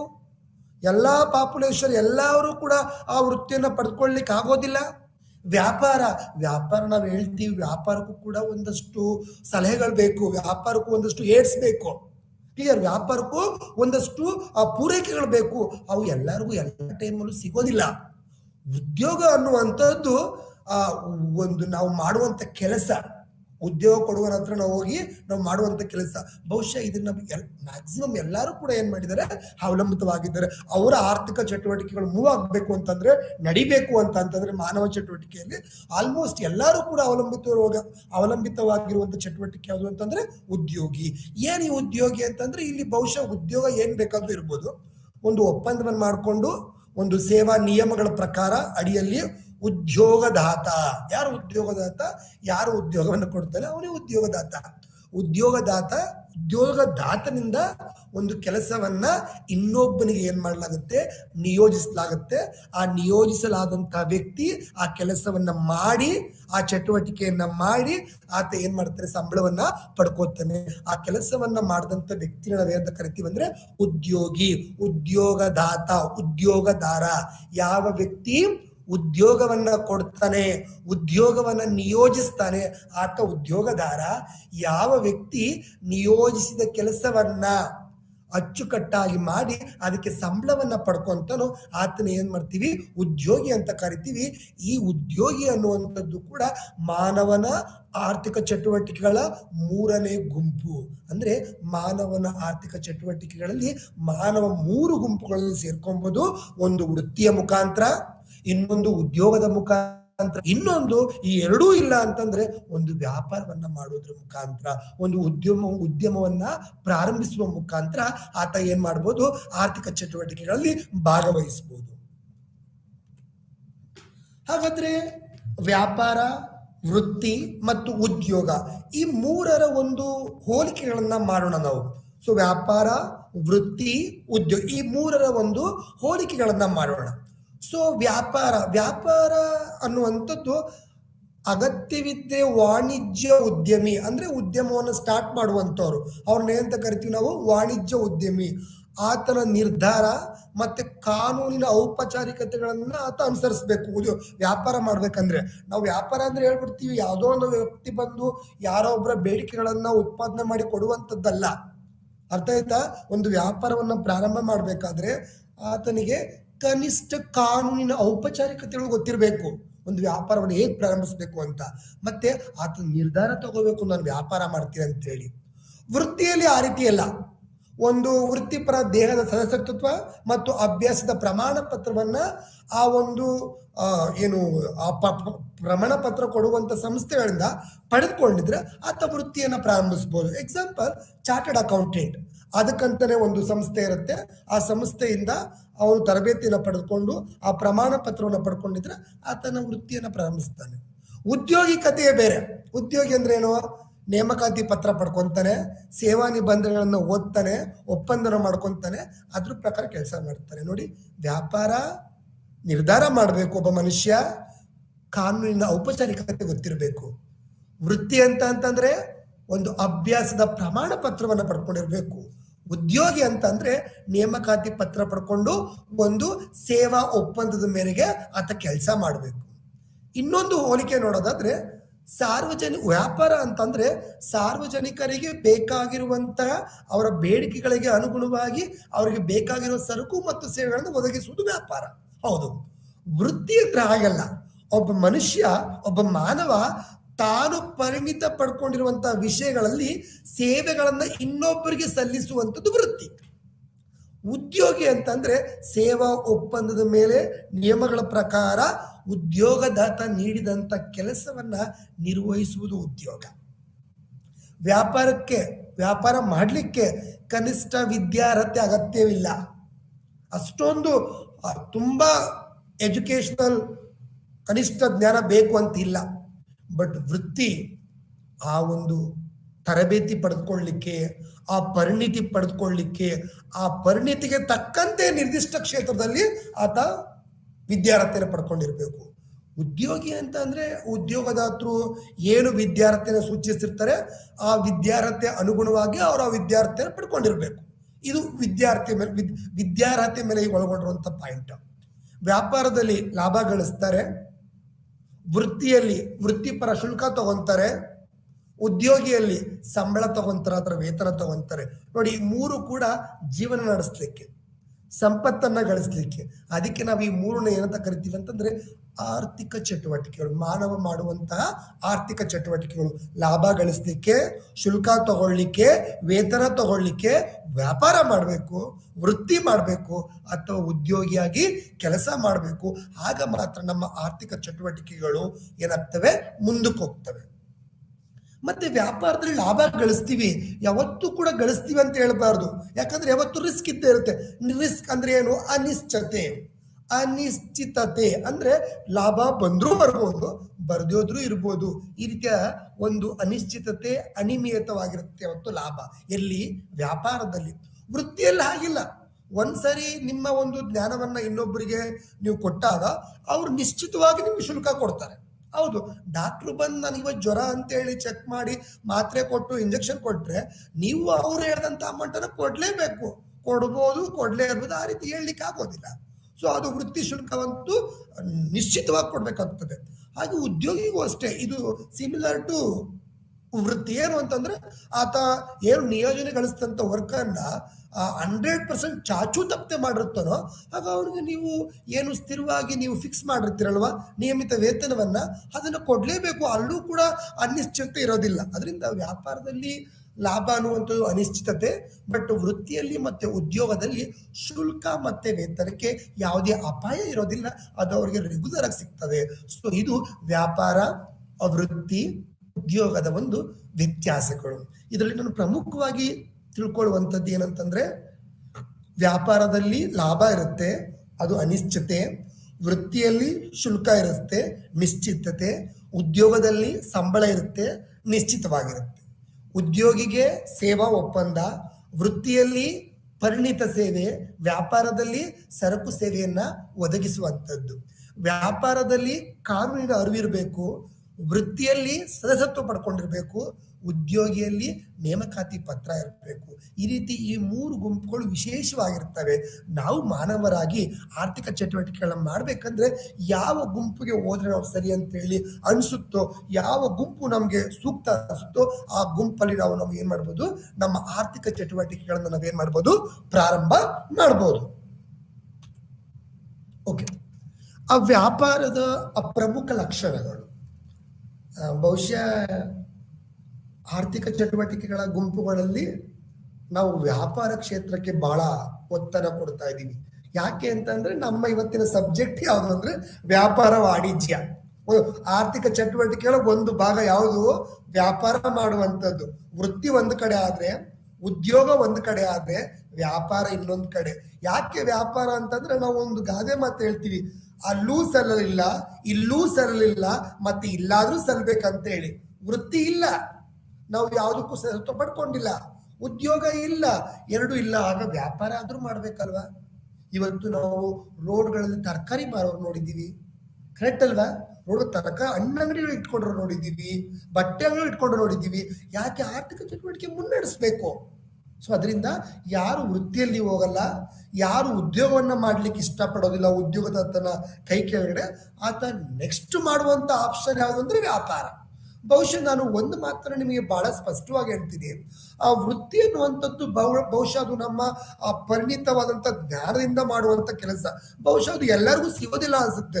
ಯಾರು ತುಂಬಾ ಅದಕ್ಕೆ ಒತ್ತನ್ನು ಕೊಟ್ಟು ಓದಿರ್ತಾರೋ, ಪ್ರಮಾಣ ಪತ್ರವನ್ನು ಪಡ್ಕೊಂಡಿರ್ತಾರೋ, ಆ ವಿಷಯದಲ್ಲಿ ವಿಶೇಷವಾದಂಥ ಒಂದು ತರಬೇತಿಯನ್ನು ಪಡ್ಕೊಂಡಿರ್ತಾರೋ ಅವರು ವೃತ್ತಿಯನ್ನ ಪ್ರಾರಂಭಿಸ್ತಾರೆ. ಉದ್ಯೋಗ ಅನ್ನುವಂಥದ್ದು ಇನ್ನೊಂದು ಕಡೆ ಎಲ್ಲರೂ ಕೂಡ ಮಾಡ್ಲಿಕ್ಕೆ ಇಷ್ಟಪಡೋದಿಲ್ಲ. ಯಾಕಂದ್ರೆ ಒಬ್ಬರ ಒಂದು ಪರ್ಸನಾಲಿಟಿನೇ ಬೇರೆ ಇರುತ್ತೆ. ಏನು ಅಂತಂದ್ರೆ ಇನ್ನೊಬ್ಬ ಉದ್ಯೋಗದಾತರ ಕೈ ಕೇಳಿ ನಾನು ಯಾಕೆ ಕೆಲಸ ಮಾಡ್ಬೇಕು ಅಂತ ಹೇಳಿ, ಹಾಗಾದ್ರೆ ಉದ್ಯೋಗನೂ ಮಾಡ್ಲಿಕ್ಕೆ ಇಷ್ಟಪಡೋದಿಲ್ಲ. ವೃತ್ತಿ ಅಂತಂದ್ರೆ ವೃತ್ತಿಯ ಶಿಕ್ಷಣ ಕೂಡ ಗೊತ್ತಿಲ್ಲ, ಬಟ್ ಆರ್ಥಿಕ ಚಟುವಟಿಕೆ ನಡೀಲೇಬೇಕು. ನಾನು ಮೊದಲೇ ಹೇಳಿದ್ದೀನಿ, ಒಬ್ಬ ಮನುಷ್ಯನ ಚಟುವಟಿಕೆಗಳಲ್ಲಿ ಆರ್ಥಿಕೇತರ ಚಟುವಟಿಕೆಗಳು ಒಂದು ಭಾಗವಾದ್ರೆ ಆರ್ಥಿಕ ಚಟುವಟಿಕೆಗಳು ಮಾಡಲೇಬೇಕು. ನಾವು ಆರ್ಥಿಕ ಚಟುವಟಿಕೆ ಮಾಡ್ದಿರಾ ನಮ್ಮ ಜೀವನ ಸಾಗುತ್ತೆ ಅನ್ನೋದು ಸುಳ್ಳು. ಸರ್, ಆರ್ಥಿಕೇತರ ಚಟುವಟಿಕೆ ಸಾಕಲ್ವ ಸರ್? ನಾನು ಡೈಲಿ ದೇವಸ್ಥಾನಕ್ಕೆ ಹೋಗ್ತೀನಿ, ಡೈಲಿ ಕೈ ಮುಕ್ಕೊಂಡು ಬರ್ತೀನಿ, ಡೈಲಿ ಮಲ್ಕೊಂತೀನಿ. ಎಷ್ಟು ದಿವಸ ಮಾಡ್ತೀರಾ? ಮಾಡ್ಲಿಕ್ಕೆ ಆಗೋದಿಲ್ಲ. ಆರ್ಥಿಕ ಚಟುವಟಿಕೆಗಳನ್ನ ಮಾಡಿದ್ರೆ ಜೀವನ ನೀವು ಮಾಡ್ಬೋದು. ವಾರಕ್ಕೆ 2 ದಿವಸ ಗಣಪತಿ ಹಬ್ಬಕ್ಕೆ ಹೋಗ್ಬೋದು, ವಾರಕ್ಕೆ 2 ದಿವಸ ಯಾರಿಗೋ ಒಬ್ರು ಬಡ ಮಗುವಿಗೆ ನೀವು ಶಿಕ್ಷಣವನ್ನ ಕೊಡ್ಬೋದು. ಅದನ್ನೇ ಮಾಡ್ತಾ ಇರಕ್ಕಾಗತ್ತಾ? ಆರ್ಥಿಕೇತರ ಚಟುವಟಿಕೆನೇ ಮಾಡ್ಲಿಕ್ಕೆ ಇರಕ್ಕಾಗತ್ತಾ? ನೋ. ಆರ್ಥಿಕ ಚಟುವಟಿಕೆಗಳನ್ನು ಕೂಡ ನಮ್ಮ ಮಾನವ ಚಟುವಟಿಕೆ ಒಳಗೊಂಡಿರಬೇಕು. ಆಗ ಮಾತ್ರ ನಮ್ಮ ಮಾನವ ಚಟುವಟಿಕೆಗಳು ಸುಸೂತ್ರವಾಗಿ ನಡೀತವೆ. ಹಾಗಾದ್ರೆ ಆರ್ಥಿಕ ಚಟುವಟಿಕೆಗಳಲ್ಲಿ ವೃತ್ತಿ ಶಿಕ್ಷಣ ಅನ್ನುವಂಥದ್ದು ಒಂದು ಭಾಗವಾದ್ರೆ, ಇನ್ನೊಂದು ಪ್ರಮುಖವಾದಂತಹ ಭಾಗ ವ್ಯಾಪಾರವನ್ನ ಮಾಡುವಂಥದ್ದು, ಉದ್ಯಮವನ್ನ ಸ್ಟಾರ್ಟ್ ಮಾಡುವಂಥದ್ದು ಪ್ರಮುಖವಾದಂಥದ್ದು. ನಮ್ಗೆ ಈಗ ಆಲ್ರೆಡಿ ಗೊತ್ತಾಗಿದೆ ವ್ಯಾಪಾರ ಅಂದ್ರೆ ಏನ್ ಮಾಡ್ತೀವಿ ಅಂತ ಹೇಳಿ. ಏನು ಅಂದ್ರೆ ನಾವು ಒಂದೇ ಹೇಳ್ಬೋದು, ಏನು, ಗ್ರಾಹಕರಿಗೆ ಬೇಕಾಗಿರುವ ಸರಕು ಮತ್ತು ಸೇವೆಗಳನ್ನ ಗ್ರಾಹಕರಿಗೆ ಬೇಕಾಗಿರುವ ಸರಕು ಮತ್ತು ಸೇವೆಗಳನ್ನ ನಾವು ಒದಗಿಸುವುದು, ಪೂರೈಸುವುದು ವ್ಯಾಪಾರ, ಉದ್ಯಮ, ವಾಣಿಜ್ಯ ಅಂತೇಳಿ ನಾವು ಕರಿತೀವಿ. ಇದು ಒಂದು ಮೀನಿಂಗ್ ಆಯ್ತು. ಹಾಗಾದ್ರೆ ವ್ಯಾಪಾರದ ಪ್ರಮುಖ ಲಕ್ಷಣಗಳೇನು? ಸೊ ಸರಕು ಮತ್ತು ಸೇವೆಗಳಿಂದ ವ್ಯವಹಾರಗಳು. ಹೌದು, ವ್ಯಾಪಾರ ಅಂದ್ರೆ ಇದು ಏನು? ಸರಕುಗಳನ್ನ ಉತ್ಪಾದನೆ ಮಾಡುವಂಥದ್ದು, ಸೇವೆಗಳನ್ನ ಕೊಡುವಂಥದ್ದು. ಇದು ಮೊದಲನೇ ಲಕ್ಷಣ. ಸರಕುಗಳು ಎಷ್ಟು ಇಂಡಸ್ಟ್ರಿ ಇವೆ, ಗಾರ್ಮೆಂಟ್ಸ್ ಇದೆ, ಫುಡ್ ಇಂಡಸ್ಟ್ರಿ ಇದೆ, ಕ್ಲಿಯರ್. ಸೇವೆಗಳಂತೂ ನಿಮ್ಗೆ ಲೆಕ್ಕನೇ ಬೇಡ, ಅಷ್ಟು ಸೇವೆ ಒಂದು ವ್ಯವಹಾರಗಳಿವೆ. ಎಲ್ಲಾ ಸೇವೆಗಳನ್ನ ನಾವು ವ್ಯವಹಾರ ಅನ್ಲಿಕ್ಕೆ ಬರೋದಿಲ್ಲ, ಬಟ್ ಸೇವೆಗಳಲ್ಲೂ ಕೂಡ ತುಂಬಾ ಸೇವೆಗಳು ವ್ಯವಹಾರದ ರೀತಿಯಲ್ಲಿ ನಡೆಯುವಂಥದ್ದು, ಗ್ರಾಹಕರಿಗೆ ತೃಪ್ತಿಪಡಿಸುವಂಥದ್ದು, ಗ್ರಾಹಕರ ಬೇಡಿಕೆ ಅಂತ ಆ ಸೇವೆ ಕೊಡುವಂಥದ್ದು, ಅದರಿಂದ ನಾವು ಲಾಭವನ್ನ ಎಕ್ಸ್ಪೆಕ್ಟ್ ಮಾಡುವಂಥದ್ದು. ಅದರಿಂದ ವ್ಯಾಪಾರದಲ್ಲಿ ಪ್ರಮುಖವಾಗಿ ಸರಕನ್ನ ನಾವು ಉತ್ಪಾದನೆ ಮಾಡ್ತೀವಿ, ಮತ್ತೆ ಸೇವೆಗಳನ್ನ ನಾವು ಗ್ರಾಹಕರಿಗೆ ಅವರ ಪೂರೈಕೆಗೆ ತಕ್ಕಂತೆ, ಅವರ ಬೇಡಿಕೆಗೆ ತಕ್ಕಂತೆ ನಾವು ಅದನ್ನ ಏನ್ ಮಾಡ್ತೀವಿ, ಅವರಿಗೆ ಪೂರೈಕೆ ಮಾಡ್ತೀವಿ. ಉತ್ಪಾದನೆ ಮತ್ತು ಅಥವಾ ವಿನಿಮಯ. ಎಸ್, ಸರಕುಗಳನ್ನ ನಾವು ಉತ್ಪಾದನೆ ಮಾಡ್ತೀವಿ, ಅವನ್ನ ನಾವ್ ಏನ್ ಮಾಡ್ಕೊತೀವಿ, ಒಬ್ಬರಿಂದ ಇನ್ನೊಬ್ರಿಗೆ ಏನ್ ಮಾಡ್ತೀವಿ, ವಿನಿಮಯ ಮಾಡ್ಕೊಂತೀವಿ. ವ್ಯವಹಾರಗಳಲ್ಲಿ ನಿರಂತರತೆ ಮತ್ತು ಕ್ರಮಬದ್ಧತೆ. ನಿರಂತರತೆ ಯಾವತ್ತೂ ಕೂಡ ಇದು ಒಂದು ದಿವಸದ ಆಕ್ಟಿವಿಟಿ ಅಲ್ಲ. ವ್ಯಾಪಾರ ಅನ್ನುವಂಥದ್ದು ಒಂದು ದಿವಸದ ಚಟುವಟಿಕೆ ಅಲ್ಲ, ನಿರಂತರವಾಗಿ ನಡೆಯುವಂತ ಚಟುವಟಿಕೆ. ಇವತ್ತು ನಾನು 3 ಕಚ್ಚಾ ವಸ್ತು ತಗೊಂಡ್ಬರ್ತೀನಿ, 30 ಕಚ್ಚಾ ವಸ್ತು ತಗೊಂಡ್ಬರ್ತೀನಿ, 30 ಪರಿಪೂರ್ಣ ವಸ್ತುವನ್ನಾಗಿ ಮಾಡ್ತೀನಿ, ನಾಳೆ ಸೇಲ್ ಮಾಡ್ತೀನಿ, ನಾಳೆ ತಿರ್ಗಾ 30 ಕಚ್ಚಾ ವಸ್ತು. ಅಂದ್ರೆ ವ್ಯಾಪಾರ ಅನ್ನುವಂಥದ್ದು, ಸರಕುಗಳ ಉತ್ಪಾದನೆ ಅನ್ನುವಂಥದ್ದು, ಸೇವೆ ಕೊಡುವಂಥದ್ದು ನಿರಂತರವಾಗಿ ನಡೆಯುವಂಥದ್ದು. ಕಟಿಂಗ್ ಶಾಪ್ ಇವತ್ತು ಒಂದ್ ದಿವಸ ಅಂಗಡಿ ಹಾಕ್ಬಿಟ್ಟು ಒಂದ್ ದಿವಸ ಮಾತ್ರ ಕಟಿಂಗ್ ಮಾಡ್ಬಿಟ್ಟು ನಾಳೆ ಕ್ಲೋಸ್ ಮಾಡ್ಕೊಂಡು ಹೋದ್ರೆ ಆಗತ್ತಾ? ಅದು ವ್ಯಾಪಾರ ಆಗತ್ತನ್ನೋ. ಹಾಸ್ಪಿಟ್ಲು ಯಾರೋ ಒಬ್ಬ ಡಾಕ್ಟ್ರು ಒಂದ್ ದಿವಸ ಬಂದು ಹಾಸ್ಪಿಟ್ಲ್ ಓಪನ್ ಮಾಡ್ಬಿಟ್ಟು ಒಂದೇ ದಿವಸ ಎಲ್ಲಾರು ಚೆಕ್ ಮಾಡ್ಬಿಟ್ಟು ನಾಳೆಯಿಂದ ಹಾಸ್ಪಿಟ್ಲ್ ಕ್ಲೋಸ್ ಮಾಡಿದ್ರೆ ನಡೆಯುತ್ತಾ ಅನ್ನೋ. ಅದ್ರ ವ್ಯಾಪಾರ ಅನ್ನುವಂಥದ್ದು ನಡೀತಾ ಇರಬೇಕು, ನಿರಂತರವಾಗಿರ್ಬೇಕು, ಮತ್ತೆ ಕ್ರಮಬದ್ಧತೆ ಆಗಿರ್ಬೇಕು, ಸ್ಟ್ಯಾಂಡರ್ಡ್ ಆಗಿರ್ಬೇಕು. ವ್ಯಾಪಾರದ ಒಂದು ಪ್ರಮುಖ ಉದ್ದೇಶ ಯಾವುದು ಅಂದ್ರೆ ಅದು ಒನ್ ಅಂಡ್ ಓನ್ಲಿ ಲಾಭದ ಉದ್ದೇಶ. ಲಾಭವನ್ನು ಗಳಿಸ್ಲಿಕ್ಕಂತಾನೆ ಅದು ಸೇವೆಯ ವ್ಯಾಪಾರ ಆಗಿರ್ಬೋದು, ಸರಕುಗಳ ವ್ಯಾಪಾರ ಆಗಿರ್ಬೋದು. ವ್ಯಾಪಾರ ಅಂದ ತಕ್ಷಣ ಅದರ ಉದ್ದೇಶ ಏನು ಅಂತಂದ್ರೆ ಲಾಭವನ್ನ ಗಳಿಸ್ಕೊಳ್ಳುವಂಥದ್ದು. ಲಾಭ ಅನಿಶ್ಚಿತತೆ ಆಗಿರ್ಬೋದು, ನಾನು ಆ ಪಾಯಿಂಟ್ ಹೇಳಿದೆ. ಲಾಭ ಅನ್ನುವಂಥದ್ದು ಯಾವತ್ತೂ ನಿಶ್ಚಿತತೆ ಆಗಿರೋದಿಲ್ಲ. ಬಟ್ ವ್ಯಾಪಾರವನ್ನು ಮಾಡುವಂತ ಒಬ್ಬ ಉದ್ಯಮಿದಾರ ಇದಾರಲ್ಲ, ಎಂಟರ್ಪ್ರಿನರ್ ಅಂತ ಕರಿತೀವಲ್ವಾ, ಉದ್ಯಮದಾರ ಇದಾರಲ್ಲ, ಆತ ಈ ಒಂದು ಲಾಭ ಅನ್ನುವಂಥದ್ದು ಅನಿಶ್ಚಿತತೆಯಿಂದ ಕೂಡಿರುತ್ತೆ ಅಂತ ತಿಳಿದುಕೊಂಡೇ ಒಂದು ವ್ಯಾಪಾರವನ್ನ ಪ್ರಾರಂಭ ಮಾಡಿರ್ತಾನೆ. ಅವಾಗೇನಿದು ಗೊತ್ತಿರಲ್ಲ ಅಂತೇನಿಲ್ಲ. ಒಬ್ಬ ವ್ಯಾಪಾರವನ್ನ ಮಾಡುವಂತಹ ಉದ್ಯಮಿ, ವ್ಯಾಪಾರ ಉದ್ಯಮಿ, ಇಂಗ್ಲಿಷ್ ನಲ್ಲಿ ನಾವು ಎಂಟರ್ಪ್ರಿನರ್ ಅಂತ ಕರಿತೀವಿ. ಆತ ಲಾಭದ ಉದ್ದೇಶ ಇಟ್ಕೊಂಡೇ ವ್ಯಾಪಾರ ಮಾಡ್ತಾನೆ. ಬಟ್ ಅದನ್ನ ಮೊದಲೇ ಗೊತ್ತು ಏನು ಅಂತಂದ್ರೆ ಲಾಭ ಯಾವತ್ತು ಅನ್ಸರ್ಟನಿಟಿ, ಅನಿಶ್ಚಿತೆಯಿಂದ ಕೂಡಿರುತ್ತೆ ಅಂತ ತಿಳ್ಕೊಂಡೇ ಆ ಒಂದು ಶಕ್ತಿಯ ಮೇಲೆ ವ್ಯಾಪಾರವನ್ನು ಪ್ರಾರಂಭ ಮಾಡಿರ್ತಾನೆ. ಸೊ ಅದರಿಂದ ವ್ಯಾಪಾರದ ಲಕ್ಷಣ ಯಾವುದು ಅಂದ್ರೆ ಲಾಭ ಗಳಿಸುವಂಥದ್ದು. ಬಟ್ ಲಾಭ ಅನಿಶ್ಚಿತತೆಯಿಂದ ಕೂಡಿರುತ್ತೆ, ಅಪಾಯದಿಂದ ಕೂಡಿರುತ್ತೆ. ನಾಳೆ ಏನ್ ಬೇಕಾದ್ರೂ ಆಗ್ಬೋದು. 3 ವರ್ಷ ಕಂಟಿನ್ಯೂಸ್ ಆಗಿ ಲಾಭ ಗಳಿಸಿದೆ ಅಂತ ಒಂದು ಸಂಸ್ಥೆ 4ನೇ ವರ್ಷ ಬಿಗ್ ಲಾಸ್ ಆಗ್ಬೋದು, ಅನಿಶ್ಚಿತತೆ. ಅಥವಾ ಯಾವುದೋ ಒಂದು ಸರಕು ಗೋಡೌನ್ನಲ್ಲಿ ಇದ್ದಾಗ, ಉಗ್ರಾಣದಲ್ಲಿ ಇದ್ದಾಗ ಬೆಂಕಿ ಬಿದ್ದು ಅಪಾಯ ಸಂಭವಿಸಬಹುದು. ಇವೆಲ್ಲವೂ ಕೂಡ ವ್ಯಾಪಾರದಲ್ಲಿ ನಡೆಯುವಂತ ಒಂದು ಲಕ್ಷಣಗಳು. ವ್ಯಾಪಾರ ಅಂದ್ರೆ ಸರಕು ಸೇವೆಗಳನ್ನ ಕೊಡುವಂಥದ್ದು, ನಿರಂತರವಾಗಿ ಕ್ರಮಬದ್ಧತೆಯಾಗಿ ಲಾಭದ ಉದ್ದೇಶದಿಂದ ಅಪಾಯವನ್ನ ಒಳಗೊಂಡಂತೆ. ಇದನ್ನು ನಾವು ಯಾಕೆ ಕರಿತೀವಿ? ವ್ಯಾಪಾರದ ಲಕ್ಷಣಗಳು ಅಂತ ಹೇಳಿ ಕರಿತೀವಿ. ವ್ಯಾಪಾರದ ಉದ್ದೇಶಗಳು. ವ್ಯಾಪಾರ ಅಂದ್ರೆ ಹೀಗಿರುತ್ತೆ ಲಕ್ಷಣ, ಉದ್ದೇಶ ಅಂದ್ರೆ ಇದಕ್ಕೋಸ್ಕರನೇ ಬಂದಿದೆ, ಇದೇ ಅದ್ರ ಉದ್ದೇಶ. ಸರ್ ನೀವು ಈಗ ತರ ಹೇಳಿದ್ರಿ ವ್ಯಾಪಾರದ ಉದ್ದೇಶ ಲಾಭ ಗಳಿಸುವುದು, ಇದು ಸೋಲ್ ಒನ್ ಅಂಡ್ ಓನ್ಲಿ ಉದ್ದೇಶ ಏನು? ಲಾಭ ಗಳಿಸ್ಬೇಕು ಅನ್ನುವಂಥದ್ದು. ಅದು ಒಂದೇ ಇರೋದಿಲ್ಲ, ಬೇರೆ ಬೇರೆ ಉದ್ದೇಶ ಇರ್ತವೆ. ಬಿಯಾಂಡ್ ಅರ್ನಿಂಗ್ ಪ್ರಾಫಿಟ್, ಲಾಭ ಗಳಿಸೋದ್ರ ಹಿಂದೆ ಹಲವಾರು ಉದ್ದೇಶ ಇರ್ತವೆ. ಬಟ್ ಮೊದಲನೇ ಉದ್ದೇಶ ಲಾಭ ಗಳಿಸುವಂಥದ್ದು. ಲಾಭ ಗಳಿಸುವಂಥದ್ದು ಗೊತ್ತಾಗೋಯ್ತು ನಮ್ಗೆ. ತೃಪ್ತಿಕರವಾಗಿ ಲಾಭ ಗಳಿಸಬೇಕು ಅನ್ನುವಂಥದ್ದು. ಅದು ಮೊದಲನೇ ಉದ್ದೇಶ. ಅದರ ಹಿಂದೆ ಹಲವಾರು ಉದ್ದೇಶಗಳು ಇರ್ತವೆ. ಯಾವ ಅಂತಂದ್ರೆ ಹೊಸ ಮಾರುಕಟ್ಟೆಯನ್ನು ನಾವು ಸೇರ್ಕೊಳ್ಳುವಂಥದ್ದು. ಒಂದು ಮಾರ್ಕೆಟಲ್ಲಿ ನಮ್ಮ ಉತ್ಪನ್ನಗಳು ಸೇಲ್ ಆಗ್ತಾ ಇವೆ, ಅದೊಂದೇ ಮಾರ್ಕೆಟ್ ಇಟ್ಕೊಂಡ್ರೆ ಸಾಕ, ಇಲ್ಲ. ಮತ್ತೆ ಇನ್ನೊಂದು ಉದ್ದೇಶ ಏನು, ಇನ್ನೊಂದು ಮಾರ್ಕೆಟ್ ನಮ್ಮ ಸರಕು ವಿಸ್ತಾರ ಆಗ್ಬೇಕು ಅಂತೇಳಿ ಹೊಸ ಮಾರ್ಕೆಟ್ಗಳನ್ನು ಸೃಷ್ಟಿಸುವಂಥದ್ದು, ವ್ಯಾಪಾರ ಕಾರ್ಯಾಚರಣೆಗಳನ್ನ ಬೆಳವಣಿಗೆ ಮಾಡುವಂಥದ್ದು, ವಿಸ್ತರಣೆ ಮಾಡುವಂಥದ್ದು. ಎಸ್, ಇವತ್ತು ನಮ್ಮ ಸಂಸ್ಥೆ 100 ಯೂನಿಟ್ 100 ಕಂಪ್ಯೂಟರ್ಸ್ನ ಪ್ರೊಡ್ಯೂಸ್ ಮಾಡ್ತಾ ಇದ್ದಾರೆ. ನಮ್ಗೆ ನೆಕ್ಸ್ಟ್ ಇಯರ್ ಪ್ಲಾನು 1000 ಕಂಪ್ಯೂಟರ್ಸ್ನ ಪ್ರೊಡ್ಯೂಸ್ ಮಾಡಬೇಕು.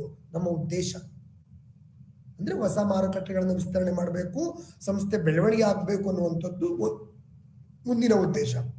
ಮತ್ತೆ ಕೆಲವು ಸಾಮಾಜಿಕ ಉದ್ದೇಶಗಳು ಕೂಡ ಇವೆ. ಯಾಕಂದ್ರೆ ಸಾಮಾಜಿಕ ಉದ್ದೇಶಗಳನ್ನ ಇಟ್ಕೊಳ್ಳಿದ್ರೆ ಒಂದು ಸಂಸ್ಥೆ ಸ್ಟಾರ್ಟ್ ಆಗುತ್ತೆ, ಒಂದು ವ್ಯಾಪಾರ ಸ್ಟಾರ್ಟ್ ಆಗುತ್ತೆ, ಒಂದು ಉದ್ಯಮ ಸ್ಟಾರ್ಟ್ ಆಗುತ್ತೆ ಅಂದ್ರೆ ಅದು ಬಹಳ ಕಷ್ಟ. ಸಮಾಜಕ್ಕೆ ಅನುಕೂಲವಾಗಿ ನಮ್ಮ ವ್ಯಾಪಾರ ನಡಿಬೇಕು. ನೀವು ಯಾವುದೋ ಒಂದು ಪ್ರಾಡಕ್ಟ್ನ ಉತ್ಪನ್ನವನ್ನ ಉತ್ಪಾದನೆ ಮಾಡಿ ನೀವು ಮನ ಬಂದಂತೆ ಬೆಲೆಯನ್ನ ಹಾಕಿ ಗ್ರಾಹಕರು ಕೊಟ್ಟರೆ ಗ್ರಾಹಕ ತಗೊಂತಾನೆ ತಗೊಳ್ಳೋದಿಲ್ಲ, ಆತ ಮುಟ್ಟೋದು ಇಲ್ಲ. ಆತನಿಗೆ ಸರಿದೂಗುವಂತ ಬೆಲೆಯಲ್ಲಿ ಯಾವ ಉದ್ಯಮ ಕೊಡುತ್ತೆ ಅಲ್ಲಿ ತಗೋತಾನೆ. ಆಗ ನಾವೇನ್ ಮಾಡ್ಬೇಕು, ಆ ಸಾಮಾಜಿಕ ಕಳಕಳಿಯನ್ನು ಕೂಡ ನೋಡ್ಬೇಕು, ಸಾಮಾಜಿಕ ಉದ್ದೇಶ ನೋಡ್ಬೇಕು. ಸಾಮಾಜಿಕ ಉದ್ದೇಶ ಅಂದ್ರೆ ಯಾವುದು, ಸಮಂಜಸವಾದಂತ ಬೆಲೆಗಳಲ್ಲಿ ಸರಕುಗಳನ್ನು ಒದಗಿಸುವಂಥದ್ದು. ಎಸ್, ಗ್ರಾಹಕರಿಗೆ ಆತನಿಗೆ ಆ ಒಂದು ಬೆಲೆಯಲ್ಲಿ ತೆಗೆದುಕೊಳ್ಳುವಂತ ಶಕ್ತಿ ಇರಬೇಕು, ಆ ಬೆಲೆಯನ್ನ ಮಾತ್ರ ಇಡ್ಬೇಕು ನಾವು. ಮತ್ತೆ ಒಂದು ವ್ಯಾಪಾರ ಅಂದ್ರೆ ಒಬ್ಬ ಹೂಡಿಕೆದಾರ ಇರ್ತಾರೆ, ಆತನಿಗೆ ನ್ಯಾಯಯುತವಾದಂತಹ ಆದಾಯವನ್ನು ಕೊಡಬೇಕು, ಅದನ್ನು ಖಚಿತಪಡಿಸ್ಕೊಳ್ಬೇಕು. ಮತ್ತೆ ಲಾಭಕೋರತನ ಮತ್ತು ಅನ್ಯಾಯದ ಆಚರಣೆಗಳು ಅಂದ್ರೆ unethical practice in the business ಅಂತ ಕರಿತೀವಿ. ಅಂದ್ರೆ ವ್ಯಾಪಾರದಲ್ಲಿ ಅನ್ಯಾಯದ ಆಚರಣೆ. ಸರ್, ನೀವು ಇದಕ್ಕೊಂದು ಎಕ್ಸಾಂಪಲ್ ಹೇಳಿ ಸರ್. ನಮ್ಮ ಲೋಕಲ್ ಅಲ್ಲಿ ಮಾಡುವಂತ ಅನ್ಯಾಯದ ಆಚರಣೆಗಳು ಏನು ಅಂತಂದ್ರೆ, ತೂಕ ಮಾಡ್ಬೇಕಾದ್ರೆ ನಾವು ಕೆಳಗೆ ಬಡ್ತಾನೆ ತೂಕದಲ್ಲಿ ಮಾಡುವಂಥದ್ದು, ಕರೆಕ್ಟಾ? ಮತ್ತೆ ಕ್ವಾಲಿಟಿಯಲ್ಲಿ ಮೋಸ ಮಾಡುವುದು, ಉತ್ಕೃಷ್ಟದಲ್ಲಿ ಮೋಸ ಮಾಡುವಂಥದ್ದು, ಈ ರೀತಿಯ ಏನು ಆಚರಣೆಗಳು ಇರ್ತವೆ, ಅನ್ಯಾಯದ ಆಚರಣೆ, ಅನ್ಎಥಿಕಲ್ ಪ್ರಾಕ್ಟೀಸ್ಗಳು.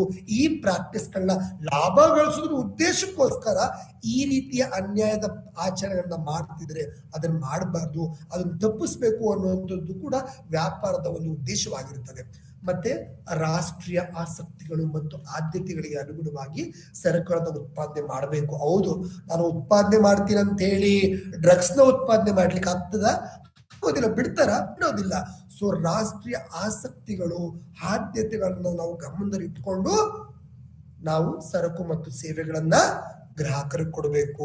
ರಾಷ್ಟ್ರೀಯ ಆಸಕ್ತಿ, ಈ ಸರಕನ್ನು ಕೊಡಬೇಕು, ಅದನ್ನ ನಾವು ಉತ್ಪಾದನೆ ಮಾಡಬೇಕು, ಈ ಸೇವೆಯನ್ನು ಕೊಡಬೇಕು, ಅದನ್ನ ನಾವು ಉತ್ಪಾದನೆ ಮಾಡಬೇಕು ಅನ್ನುವಂಥದ್ದನ್ನ ಲೆಕ್ಕಾಚಾರ ಇಟ್ಕೊಂಡು ನಾವು ವ್ಯಾಪಾರವನ್ನ ಮಾಡಬೇಕು. ಇವು ವ್ಯಾಪಾರದ ಒಂದು ಉದ್ದೇಶಗಳು. ಕೈಗಾರಿಕೆ, ಬಹುಶಃ ಈ ಪದ ಕೇಳಿರ್ತೀರ. ಉದ್ಯಮ ಕೈಗಾರಿಕೆ ಅಂದ್ರೆ ಏನ್ ಸರ್? ಕೈಗಾರಿಕೆ ಅನ್ನುವಂಥದ್ದು ಒಂದು ಸ್ಥಳ, ಕೈಗಾರಿಕೆ, ಇಂಡಸ್ಟ್ರಿ. ಏನ್ ಮಾಡ್ತೀವಿ? ವ್ಯಾಪಾರದ ಒಂದು ಭಾಗ ಕೈಗಾರಿಕೆ. ವ್ಯಾಪಾರ ಅಂದ್ರೆ ಏನು? ನಾವು ಮೇಲ್ ಮಾತ್ರ ಹೇಳ್ತೀವಿ, ಸರಕು ಮತ್ತು ಸೇವೆಗಳನ್ನು ಉತ್ಪಾದಿಸುವುದು ಮತ್ತು ಗ್ರಾಹಕರಿಗೆ ಪೂರೈಸುವುದನ್ನು ಉದ್ಯಮ ವ್ಯಾಪಾರ ಅಂತ ಕರಿತೀವಿ.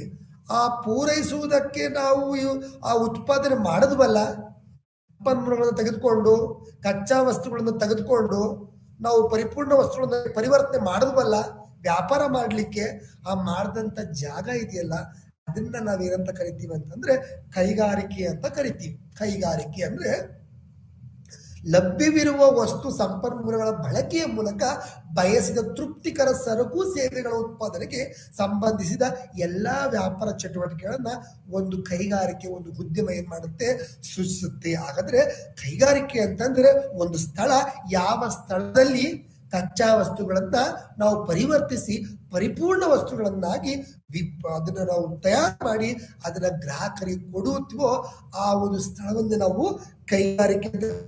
ವ್ಯಾಪಾರದ ಒಂದು ಭಾಗ ಕೈಗಾರಿಕೆ. ವ್ಯಾಪಾರ ಅಂದ್ರೆ ಏನು? ಬೇಕಾಗಿರೋ ವಸ್ತುಗಳನ್ನ ಪೂರೈಸುವುದು. ಹೆಂಗ್ ಪೂರೈಸ್ತೀರಾ? ಅದನ್ನ ನಾವು ಉತ್ಪಾದನೆ ಮಾಡಬೇಕು. ಎಲ್ಲಿ ಉತ್ಪಾದನೆ ಮಾಡ್ತೀರಾ? ಕೈಗಾರಿಕೆಯಲ್ಲಿ ಉತ್ಪಾದನೆ ಮಾಡಬೇಕು. ಕೈಗಾರಿಕೆ ಒಂದು ಸ್ಥಳ, ನಾವು ಇಂಗ್ಲಿಷಲ್ಲಿ ಫ್ಯಾಕ್ಟ್ರಿ ಅಂತ ಕರಿತೀವಿ.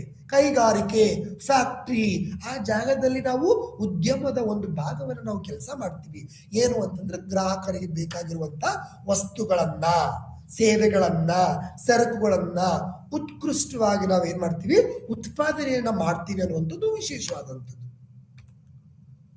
ಸರಿ, ಹಾಗಾದ್ರೆ ಈ ಒಂದು ಉದ್ಯಮದ ವರ್ಗೀಕರಣ ಅಂದ್ರೆ ಯಾವ ರೀತಿಯಲ್ಲಿ ಆ ಉದ್ಯಮವನ್ನು ನಾವು ವರ್ಗೀಕರಣ ಮಾಡ್ತೀವಿ ಅನ್ನೋದ್ರ ಬಗ್ಗೆ ನೋಡೋಣ.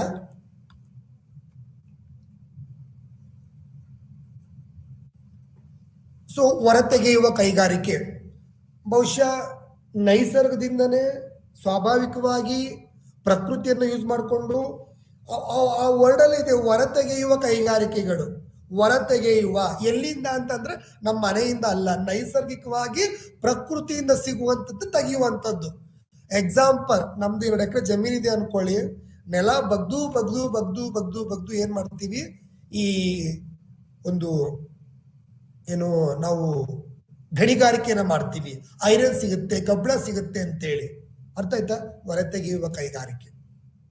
ಕ್ಲಿಯರ್? ಅಂದ್ರೆ ಈ ಒಂದು ಏನ್ ಮಾಡ್ತೀವಿ ಅಂತಂದ್ರೆ ಆ ಒಂದು ಏನು ನಮ್ಮ ನೈಸರ್ಗಿಕವಾಗಿ ಸಿಕ್ಕಿದೆ ಅದನ್ನ ಯೂಸ್ ಮಾಡ್ಕೊಂಡು ನಾವೇನ್ ಮಾಡ್ತೀವಿ, ಅದನ್ನ ಏನೋ ಒಂದು ಹೊರತೆಗೆ ಬೇಟೆ ಆಡ್ತೀವಿ. ನಾವು ಹೋಗಿ ಕಾಡಿನಲ್ಲಿ ಹೋಗಿ ಬೇಟೆ ಆಡಿ ಪ್ರಾಣಿಗಳನ್ನು ಪಕ್ಷಿಗಳನ್ನು ತಗೊಬಂದದನ್ನ ನಾವು ಏನ್ ಮಾಡ್ತೀವಿ, ಬೇರೆದಕ್ಕೆ ಉಪಯೋಗಿಸ್ಕೊತೀವಿ. ಅಂದ್ರೆ ಪ್ರಕೃತಿಯಿಂದ ತೆಗೆದುಕೊಳ್ಳುವಂಥದ್ದು ಇದೊಂದು ಕೈಗಾರಿಕೆ. ಅದನ್ನೇಂತ ಕರಿತೀವಿ ನಾವು, ಹೊರತೆಗೆಯುವ ಕೈಗಾರಿಕೆ ಅಂತ ಏನ್ ಮಾಡ್ತೀವಿ ಕರಿತೀವಿ. ಜಿನೆಟಿಕ್ ಕೈಗಾರಿಕೆ ಇಂಗ್ಲಿಷ್ ಅಲ್ಲೇ ಇದೆ. ಅಂದ್ರೆ ಸ್ವಾಭಾವಿಕವಾಗಿ ಇದು ನಾವೇನಂತ ಕರಿತೀವಿ ಅಂತಂದ್ರೆ ಪ್ರಾಣಿಗಳು, ಸಸ್ಯಗಳು ಅವರ ಒಂದು ಗುಣಿಸುವ ಚಟುವಟಿಕೆಯಲ್ಲಿ ಅವು ನಡೆಯುವಂಥವು. ಈಗ ಎಕ್ಸಾಂಪಲ್, ನಾನು 1 ಕುರಿ ಸಾಕ್ತೀನಿ, ಆ ಕುರಿ 10 ಕುರಿ ಮಾಡುತ್ತೆ, ಆ 10 ಕುರಿ 50 ಕುರಿ ಮಾಡುತ್ತೆ, 50 1,000 ಕುರಿ ಮಾಡುತ್ತೆ. ಇದು ಜಿನೆಟಿಕ್ ಕೈಗಾರಿಕೆಗಳು. ನೋಡಿ ಹೇಗೆ ನಡೀತದೆ ಕೈಗಾರಿಕೆ. ಒಂದು ಗಿಡ ನೆಟ್ಟೆ, ಆದ್ರೆ ಇನ್ನೊಂದು ಬೀಜವನ್ನ ಇನ್ನೊಂದು ಕಡೆ ನೆಡ್ತೀನಿ, ಇನ್ನೊಂದು ಬೀಜ 1000 ಗಿಡ ನೆಟ್ಟಿದ್ದೀನಿ. ಈಗ 1000 ಗಿಡದಿಂದ ನಮ್ಗೆ ಟೊಮೊಟೊ ಸಿಗುತ್ತೆ ಸೇಲ್ ಮಾಡೋದಿಕ್ಕೆ. ಈ ರೀತಿ ಗುಣಿಸುತ್ತಾ ಮಾಡುವಂಥದ್ದು ಸಸ್ಯಗಳನ್ನ, ಪ್ರಾಣಿಗಳನ್ನ ನಾವು ಇನ್ನೊಂದು ವರ್ಡ್ ಸಂತಾನೋತ್ಪತ್ತಿ ಅಂದ್ರೆ ಜೆನೆಟಿಕ್ ಇಂದ ಒಂದರಿಂದ ಇನ್ನೊಂದನ್ನು ಗುಣಿಸುವಂಥದ್ದು. ಸಸ್ಯಗಳು, ಕೋಳಿ ಸಾಕಾಣಿಕೆ ಕೇಂದ್ರಗಳು, ಜಾನುವಾರು ಸಾಕಾಣಿಕೆ ಕೇಂದ್ರಗಳು, ಮೀನು, ಕೃಷಿ, ಇವೆಲ್ಲವೂ ಕೂಡ ಇದಕ್ಕೊಂದು ಭಾಗ. ಜೆನೆಟಿಕ್ ಕೈಗಾರಿಕೆ ಅಂದ್ರೆ ಒಂದರಿಂದ ಇನ್ನೊಂದು ಗುಣಿಸುವಂಥದ್ದು. 1 ಕೋಳಿ ತಂದು 10 ಕೋಳಿ ಮಾಡುವಂಥದ್ದು, 1 ಕುರಿಯಿಂದ 10 ಕುರಿ ಮಾಡುವಂಥದ್ದು. ಈ ರೀತಿ ಜೆನೆಟಿಕ್ ಕೈಗಾರಿಕೆಗಳನ್ನ ಮಾಡ್ತೀವಿ. ಉತ್ಪಾದನಾ ಕೈಗಾರಿಕೆ ಬಹುಶಃ ಅದು ನಮ್ಮ ಟ್ರೆಂಡ್ ಅಲ್ಲಿ ಕರೆಕ್ಟ್ ಆಗಿದೆ.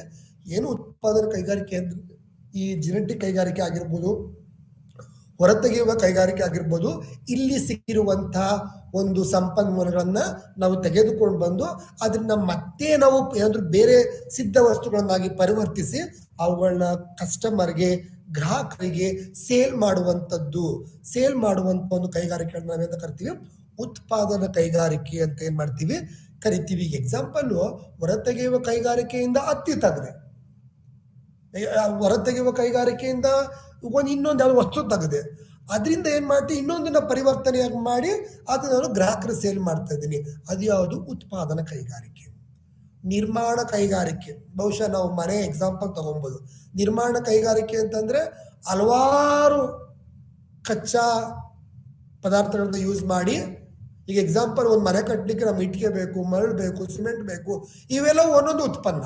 ಇವುದೆಲ್ಲ ಸೇರಿ ಒಂದು ನಿರ್ದಿಷ್ಟವಾದಂತ ನಿರ್ಮಾಣವನ್ನ ಮಾಡಿದಾಗ, ಅಂದ್ರೆ ಈ ಕೈಗಾರಿಕೆಗಳು ಕಟ್ಟಡಗಳು, ಸೇತುವೆಗಳು, ಅಣೆಕಟ್ಟುಗಳು, ರಸ್ತೆಗಳು, ಕಾಲುವೆಗಳು, ರೈಲು ಮಾರ್ಗಗಳು, ಅಂದ್ರೆ ನಿರ್ಮಾಣ ಚಟುವಟಿಕೆಗಳಲ್ಲಿ ತೊಡಗಿಕೊಂಡಿರುವಂತ ಚಟುವಟಿಕೆಗಳು, ಕ್ವಾರಿಗಳು ಇವೆಲ್ಲ ನೋಡ್ಬೋದು. ಇವೆಲ್ಲವೂ ಕೂಡ ನಿರ್ಮಾಣ ಕೈಗಾರಿಕೆ. ಅದಕ್ಕೆ ಇಲ್ಲಿ ಎಕ್ಸಾಂಪಲ್ ಕೊಟ್ಟಿದ್ದೀನಿ ನೋಡಿ. ಹೊರತೆಗೆಯುವ ಕೈಗಾರಿಕೆ ಅಂದ್ರೆ ನೀವು ಯಾವ್ದು ಎಕ್ಸಾಂಪಲ್ ಕೊಡ್ಬೋದು? ಗಣಿಗಾರಿಕೆ, ಕೃಷಿ ಮಾಡುವಂಥದ್ದು, ಮೀನುಗಾರಿಕೆ. ಜೆನೆಟಿಕ್ ಕೈಗಾರಿಕೆ ಅಂದ್ರೆ ಮೀನು ಕೃಷಿ, ಜಾನುವಾರು ಸಾಕಾಣಿಕೆ, ಕೋಳಿ ಸಾಕಾಣಿಕೆ, ಇವೆಲ್ಲ ಜೆನೆಟಿಕ್ ಕೇಂದ್ರಗಳು. ಉತ್ಪಾದನಾ, ನೀವು ಎಲ್ಲಾ ರೀತಿಯ ಉತ್ಪಾದನಾ ಕೇಂದ್ರಗಳನ್ನ ಕೊಡ್ಬೋದು. ನಿರ್ಮಾಣ ಕೈಗಾರಿಕೆ ರಸ್ತೆಗಳನ್ನ ಮಾಡುವಂಥದ್ದು, ಕಟ್ಟಡಗಳನ್ನ ನಿರ್ಮಾಣ ಮಾಡುವಂಥದ್ದು, ಕಾಲುವೆಗಳನ್ನ ನಿರ್ಮಾಣ ಮಾಡುವಂಥದ್ದು, ಅಣೆಕಟ್ಟುಗಳನ್ನ ನಿರ್ಮಾಣ ಮಾಡುವಂಥದ್ದು ನಿರ್ಮಾಣ ಕೈಗಾರಿಕೆ. ವ್ಯಾಪಾರ ಅಂತಂದ್ರೆ ಲಾಭ ಗಳಿಸುವ ಉದ್ದೇಶದಿಂದ ಸರಕು ಮತ್ತು ಸೇವೆಗಳನ್ನ ಉತ್ಪಾದನೆ ಮಾಡಿ ಗ್ರಾಹಕರಿಗೆ ಒದಗಿಸುವುದು. ಬಟ್ ವ್ಯಾಪಾರದಲ್ಲಿ 2 ರೀತಿ ವ್ಯಾಪಾರ: ಸಗಟು ವ್ಯಾಪಾರ, ಚಿಲ್ಲರೆ ವ್ಯಾಪಾರ. ಸಗಟು ವ್ಯಾಪಾರ ಯಾರು ಅಂತಂದ್ರೆ ಫಸ್ಟ್ ಸರಕುಗಳನ್ನು ಉತ್ಪಾದನೆ ಮಾಡ್ತಾರೆ, ಅವರಿಂದ ಆ ವಸ್ತುಗಳನ್ನ ತೆಗೆದುಕೊಂಡು ಬಂದು ನಾವು ಸ್ಟೋರೇಜ್ ಮಾಡಿ ಅದನ್ನ ಚಿಲ್ಲರೆ ವ್ಯಾಪಾರಿ ನಾವ್ ಏನ್ ಮಾಡ್ತೀವಿ ಅದನ್ನ ಕೊಡ್ತೀವಿ. ಚಿಲ್ಲರೆ ವ್ಯಾಪಾರಿ ಅದನ್ನ ಗ್ರಾಹಕನಿಗೆ ಏನ್ ಮಾಡ್ತಾರೆ, ತುಂಬಾ ಸಣ್ಣ ಸಣ್ಣ ಪ್ರಮಾಣದಲ್ಲಿ ಅದನ್ನ ಎತ್ತಿ ಏನ್ ಮಾಡ್ತಾರೆ, ಸೇಲ್ ಮಾಡ್ತಾರೆ. ಇನ್ನು ಭಾರತ ದೇಶವನ್ನು ಬಿಟ್ಟು ಕೂಡ ನಾವು ವ್ಯಾಪಾರ ಮಾಡಬಹುದು. ಅದನ್ನ ನಾವೆಂತ ಕರಿತೀವಿ, ಬಾಹ್ಯ ವ್ಯಾಪಾರ, ವಿದೇಶಿ ವ್ಯಾಪಾರ ಅಂತ ಕರಿತೀವಿ. ಅದರಲ್ಲಿ ಆಮದನ್ನು ಮಾಡ್ಕೋಬಹುದು. ಆಮದು ಅಂದ್ರೆ ಬೇರೆ ದೇಶದಿಂದ ನಮ್ಮ ದೇಶಕ್ಕೆ ಬೇಕಾಗುವಂತ ವಸ್ತುಗಳನ್ನು ನಾವು ತರಿಸ್ಕೊಳ್ಳುವಂಥದ್ದು ಆಮದು ವ್ಯಾಪಾರ.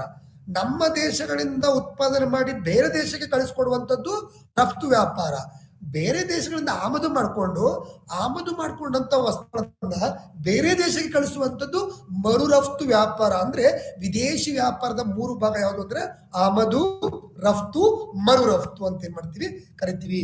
ವ್ಯಾಪಾರಕ್ಕೆ ನೆರವು ಕೊಡುವಂಥದ್ದು ಸಾರಿಗೆ ವ್ಯವಸ್ಥೆ ಬೇಕು, ಉಗ್ರಾಣದ ವ್ಯವಸ್ಥೆ ಬೇಕು, ಅಪಾಯವನ್ನು ತಡಿಲಿಕ್ಕೆ ವಿಮೆ ಬೇಕು, ಮತ್ತೆ ಆ ಒಂದು ವ್ಯಾಪಾರವನ್ನ ಪ್ರಮೋಟ್ ಮಾಡೋದಿಕ್ಕೆ, ಪ್ರವರ್ತನೆ ಮಾಡ್ಕೊಳ್ಳೋದಿಕ್ಕೆ ಜಾಹೀರಾತಿನ ಅವಶ್ಯಕತೆ ಬೇಕು. ಮತ್ತೆ ವ್ಯಾಪಾರಕ್ಕೆ ಹಣಕಾಸಿನ ನೆರವು ಕೊಡ್ಲಿಕ್ಕೆ ಬ್ಯಾಂಕಿಂಗ್ ವ್ಯವಸ್ಥೆ ಬೇಕಾಗುತ್ತೆ. ಅಂದ್ರೆ ಒಂದು ವ್ಯಾಪಾರ ನಡೀಲಿಕ್ಕೆ ಇವೆಲ್ಲದರ ನೆರವು ಕೂಡ ಬೇಕು. ಸಾರಿಗೆ ವ್ಯವಸ್ಥೆ, ಉಗ್ರಾಣ ವ್ಯವಸ್ಥೆ, ಅನಿಶ್ಚಿತತೆಯನ್ನು ಹೋಗಾಡಿಸ್ಲಿಕ್ಕೆ ವಿಮೆ ವ್ಯವಸ್ಥೆ, ಪ್ರಮೋಟ್ ಮಾಡ್ಕೊಳ್ಳಿಕ್ಕೆ ಜಾಹೀರಾತು ವ್ಯವಸ್ಥೆ, ಪ್ರವರ್ತನೆ ಮಾಡ್ಲಿಕ್ಕೆ ಹಣಕಾಸಿನ ನೆರವು ತೊಗೊಳೋದಕ್ಕೆ ಬ್ಯಾಂಕಿಂಗ್ ವ್ಯವಸ್ಥೆ ಬೇಕಾಗ್ತವೆ. Thank you.